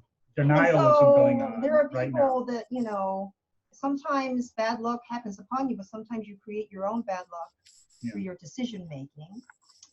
And so you become a better decision maker if you process information in an accurate fashion, even if it's very painful to do. Exactly. And that so many people, even if they are to some extent politically aware, voluntarily do not want to face some of these realities, you know, especially when it comes to people like Bernie, because they have so much emotional investment in hoping that person will actually fight for them. And I think, you know, it's interesting you bring up the point of media saturation. I think that's a really good point, because that is exactly what has prevented, you know, by your definition of exposure, that's what has been the buffer between exposure of, you know, your case, Bernie having been cheated, and people actually remembering it in 2020. It's obviously, not only is it not being remembered, but this week you had a piece in The Atlantic published that actually referenced your lawsuit, referenced cigar smoke in a back room, in arguing for less voter participation in primaries. I mean, it's to me, it's mind-numbing to see that type of culture in the media. You know, rather than anyone remembering this history. I don't know if Bernie got cheated, because I don't know what kind of cheating. I mean, for all I know, Bernie might have been part of the collusion. I just don't know. Well, actually, that's actually more indicated by the emails. Yeah, there seemed to be some agreement. There seemed to be some sort of working agreement that he was not going to really challenge Hillary. I mean, I think that's evident. You know, but let's be frank here. This is a guy that's made his entire living off of, you know, this political system, which has gone from bad to extraordinarily horrible during the guy's lifetime. So by all accounts, I mean, if you look at it objectively, he's a miserable failure as far as whatever. You know, people say, oh, Bernie Sanders, he's never changed his tune. He's always been advocating the same things. I mean, you know what I call somebody who's been advocating the same things for an entire 60-year career, and who's actually seen the situation gone from bad to even worse? That's a failure. That is a failure. So whatever Bernie's doing is, if that's the model for like how so-called progressives pursue their goals in America, it's no wonder we've gone from to this super right-wing authoritarian state, Anyway, the so bottom quickly. line is that no matter what kind of a candidate you are or views you espouse, if you really are a threat to rocking the boat, you get a bullet in your head. You just have a heart attack. No, you have a bullet in your head. Well, yeah, in you public. you have a bullet That's in your how the head. Kennedys But now, were dealt with. yes, but that was a spectacle. Right. Nowadays, you can Very just have deliberate. a heart attack, and Or an there's a accident. gentleman or an accident. I mean, there's just so many ways that they don't get investigated. And this is another topic that people do not want to talk about, is the possibility of political assassinations in this country.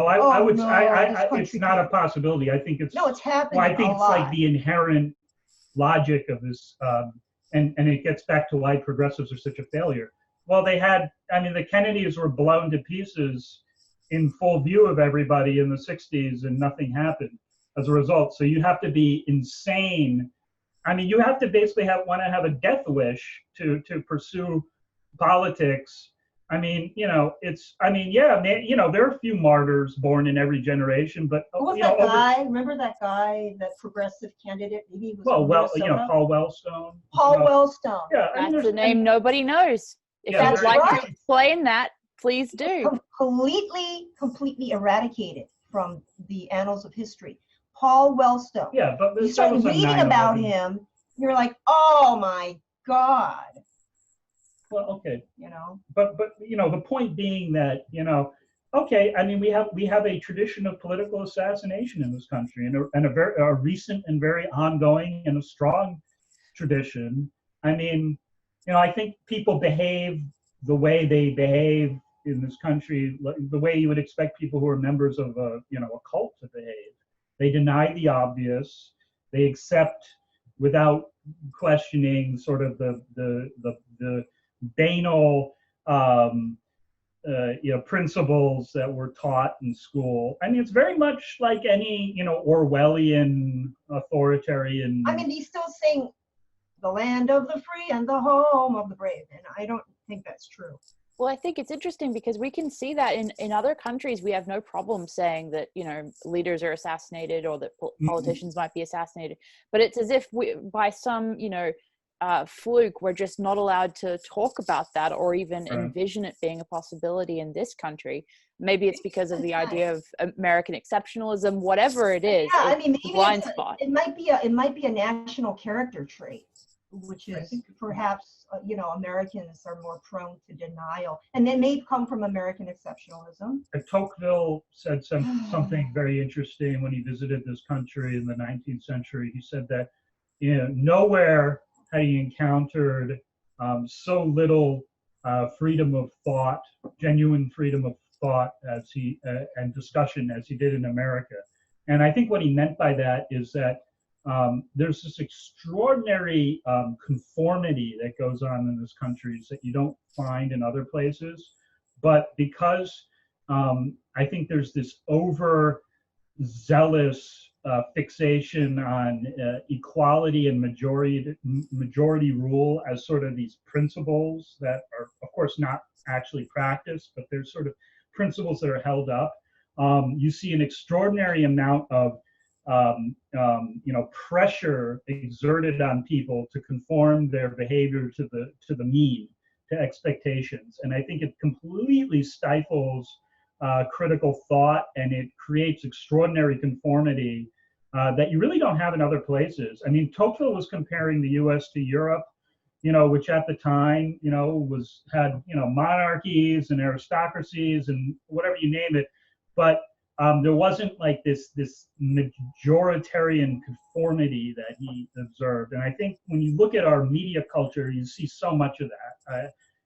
This insane gaslighting that goes on, You know, I mean, really the only way to have a healthy relationship to the media in this country is to completely tune it out and just not participate. I think once you invite the media into your life in this country, you're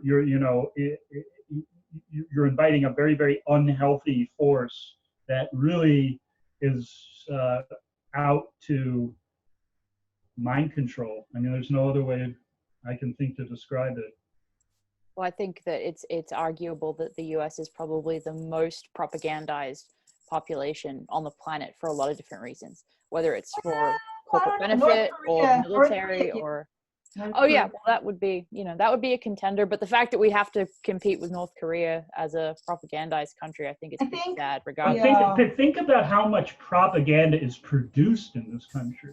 Okay, North Korea, you've got like one television channel, like one newspaper. I mean, here, this country has taken propaganda to an art form that I don't think any of, you know, the greatest propagandists in history could have dreamed of, where you have propaganda that competes with propaganda and, you know, and is in this like constant struggle and dialogue with each other, which is, you know, even more effective because it just creates this incredible like confusion and daze and cognitive difficulties. Again, I think when you look at this population, it's a population that's very much cognitively impaired. Because yeah, there may be some health issues too, because you know, people keep talking about how you know, the U.S. we're falling behind in the sciences and this and that, and some people blame our public schools. I don't know if that's really the case. There may be something environmental going on.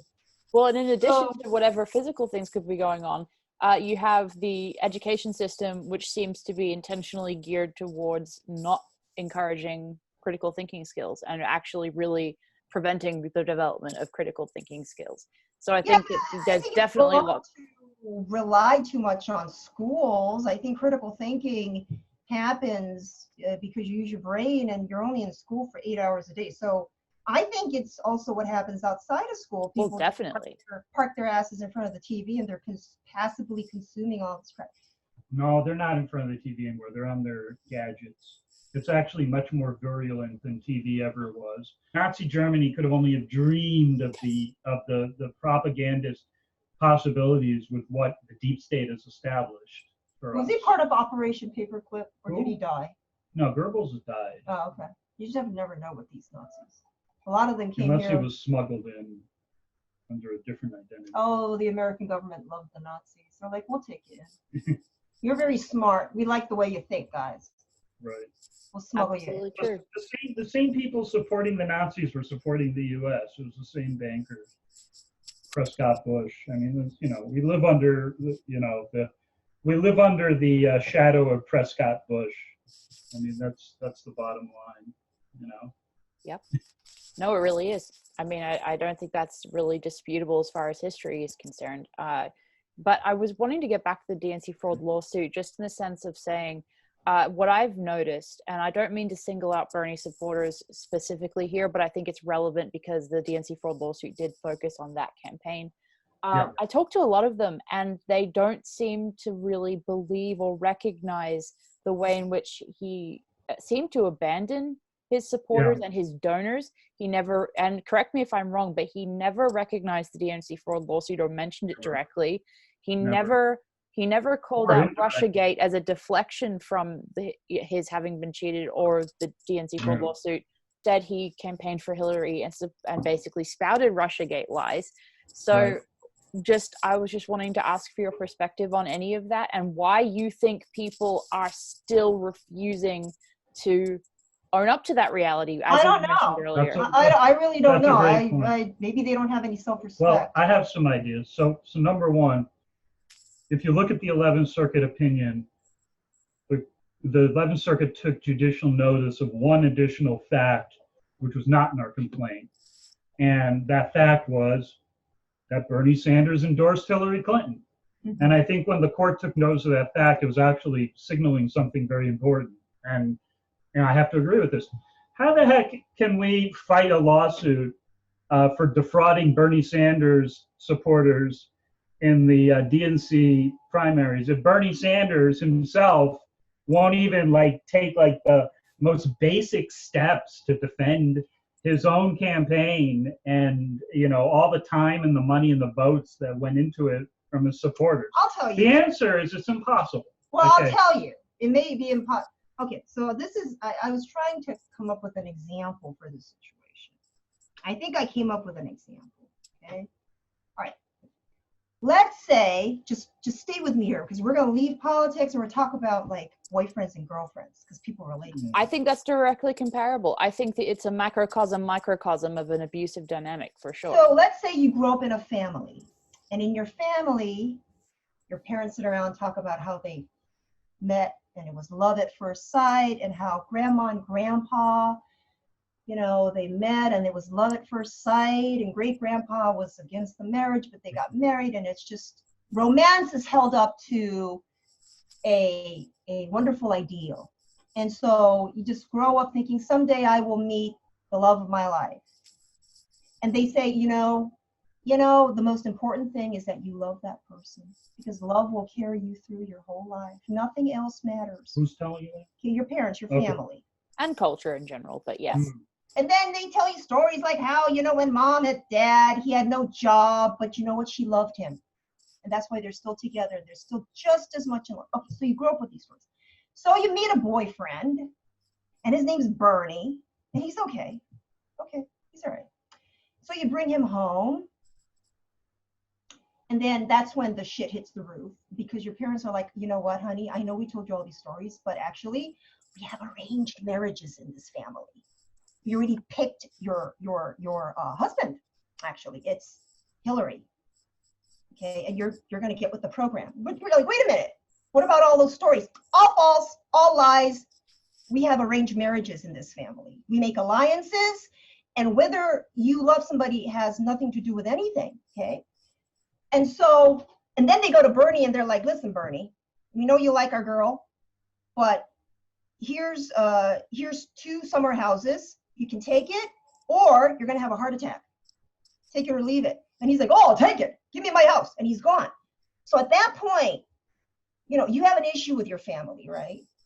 You have an issue with your family, and this good for nothing boyfriend of yours, who is gone like a bad dream, he has nothing to do with the issue that you have with your family. The issue is still remaining, which is the fact that they told you a pack of lies, okay, and you lost something. Right. So my point is the fact that Bernie Sanders didn't go to bat for his supporters is irrelevant. Wrong. Why is it wrong? Well, because Bernie promised he was going to fight for you. He promised he was going to drag you out of this horribly abusive home. Mm-hmm. He promised you the moon and the stars. But as soon as your shitty parents dangled the vacation house in front of him, he bolted. Yeah. Now he's showing up again, and he wants more of your money. Right. Okay. So no. You're Bernie Sanders' behavior has everything to do with the problem. It's people like him that perpetuate the situation as much as the rest of them. The point is, one thing I've also learned about human nature is that nobody will upset the apple cart from which they draw their livelihood. Okay? So you're going to have to seek elsewhere. People like Bernie Sanders, Tulsi Gabbard, all these people whose livelihood is tied to the current governmental regime, they're not going to upset the apple cart. They may complain about it, but that's their job, is to complain about it. But to give people the impression that they have an ally. They're what you call the useful idiots of these old Stalinist regimes. One of the last things I would like to ask about, to clarify something for the audience, because earlier Jared mentioned Seth Rich and Sean Lucas, and obviously at least the name Seth Rich also, whenever you mention it, brings up all sorts of alarm bells for people. You're not allowed to talk about it. I'd like to ask specifically what relationship Seth Rich had to your case, and also to explain a little bit what happened with Sean Lucas and why those 2 names come up a lot. Yeah, this is the only case where people there was just unexplained death. So Seth Rich was a DNC employee. There was talk that he was somehow he was in the something to do with marketing or the computer system of the DNC, and not really sure, but he was walking home late night, talking to someone on his cell phone on the streets of DC, and he was shot in the back, but nothing was taken from him, not his wallet or his cell phone. And his murder it's a murder. Can't even, yes, it's a murder. This is not in dispute. Nobody's disputing it's a murder, but it is still unsolved. There has been speculation that the documents showing collusion by the Democratic National Committee, the DNC, released by WikiLeaks, was given to WikiLeaks by Seth Rich, who had access to internal DNC files. That has not been confirmed by anyone of believability. And of course, WikiLeaks protects its sources because it's a journalistic endeavor, so they're not going to tell us. So there has been speculation about that, and that's why he died. But he was murdered. Now, Sean Lucas, when we filed the lawsuit, you have to serve process. So I called up a process service company in DC, and I told them what the lawsuit was about, and they said, oh, we have the perfect guy for you, or something like that. And so Sean Lucas was hired to serve process, and I got a hold of a filmmaker to live stream the process, the service of process, because most people don't know what that means, right? So you go to the courthouse and you take your complaint, you go to the clerk and you file it. Then how do you get it started? You serve process, which means the process server shows up and says, you've been served, which is what Sean did. Right. And then after he served them, the DNC took this strange position in court that they weren't served properly. And so we made arrangements to contact Mr. Lucas and get his affidavit so that he can testify, yes, I did indeed serve them. And then when we tried to do that, we found out that he had just dropped dead. Just a healthy guy in his 30s, just dropped dead in his bathroom. And it was within a few weeks, correct? It was within well, yeah, we were getting ready to get his testimony in court. And so that happened. And then there was an autopsy, I believe. I was not able to get the autopsy report because I'm not next to kin. But I did get some information from the DC police. He had some strange cocktail of drugs inside his system. I couldn't really recognize what they were. So there's that. Yeah, if I remember correctly, his girlfriend and his family said that he was not a drug user. So it was. He was on some weird health kick, but just, I mean, look, this is also a fact. There's ways to kill people that is undetectable by your typical, by your post-mortem, by your typical autopsy. You'd have to really know what to look for. It's just a fact, people. It's like, well, yeah, you can just kill people very easily. Different ways to do it, I've been told. So, but the result in the lawsuit was that you used the live stream, if I remember correctly, in order to basically, after he had died, to show that it. Well, we played it in court. Yeah, we played it in court. The court wanted us to reserve it, so we did. But this time there wasn't any weird business, so we just reserved it on their lawyer. Service of process is not supposed to be. Nobody really fights it. It was very strange. And then there were other things. I don't know who did it, but they might be trolls. Who knows? Just, calls, strange calls, people showing up at the law office unannounced. Some very strange people showing up at the office, strange calls. There was a robocall of some kind. That was somebody called using a voice changer. It might have been who knows who it was. I don't know. It was just stupid stuff. That was just stupid. I don't know who did that. claimed, kind of masqueraded as Debbie Wasserman Schultz, one of the defendants. And it was traced to her office, but there's no way to know if it actually originated there. Is that right? Yeah, I mean, I've Yeah. been told you can spoof numbers, but it supposedly originated from her office if you do a caller ID. Yeah, we've gotten a lot of, Jared talked about one call we got fairly recently, but I wanted to shut it down because I don't really want to, talk about the people. I'm not going to talk about who called the office and what we talked about, but I have had just so many people just demand an audience. Okay. Right. And most of them, I don't think most of them just, I mean, obviously I have real cases and real clients. If I send something funny, I'm going to kick you out of my office. But there were people who showed up and it was just kind of, I remember thinking to myself, who sent you and why are you sitting here saying these things to me? So we had a slew of that. I mean, I wasn't rude about it, but usually I say, can't help you. So they weren't trying to do some sort of like journalistic interview, and they weren't trying to No, they weren't journalists. They were not journalists. Right. They were masquerading as potential clients, but I can tell there was something funny going on with all of them. Interesting. And then obviously, interspersed are like real people and real clients, which I do take their cases. But my bullshit meter would go off, and I can't really talk about it too much, but they come with just. No, I understand. Jared talked about the Tulsi Gabbard campaign, so we were not really going to talk about that, but yeah, just, Okay. I just wish people would just kind of leave us alone. Yeah.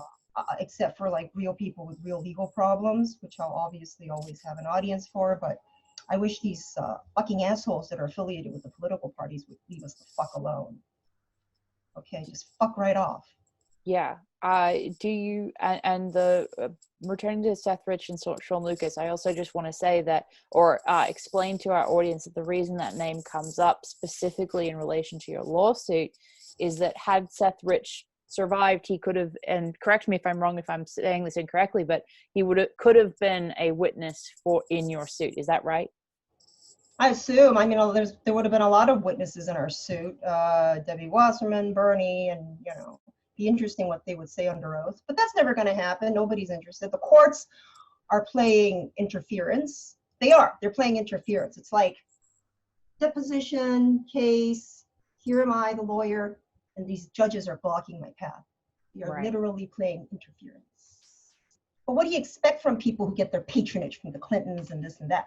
I mean, I've had people in the federal judiciary tell me privately things. They're like, "Listen, kid, you seem like a nice kid. I'm going to tell you some truths about our system. I'm not going to tell you who they are." But I thank those people for opening up my eyes to the ugliness that is our federal judiciary.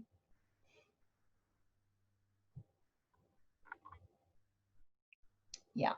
That's fascinating. It is. It's very fascinating. It's kind of like after all of the Catholic abuse stuff came out, and it all came out very suddenly, we look at priests a little differently now, don't we? When I look at the College of Cardinals in their red suits, their red robes in Rome, I look at them differently than when I did as a child. Yeah, absolutely. So I kind of look at people, politicians and federal judges a little differently. I'm like, I'm not saying they're all bad. Obviously, I grew up going to mass, and there was nothing untoward about my parish priest. I think he may have drunk a little, but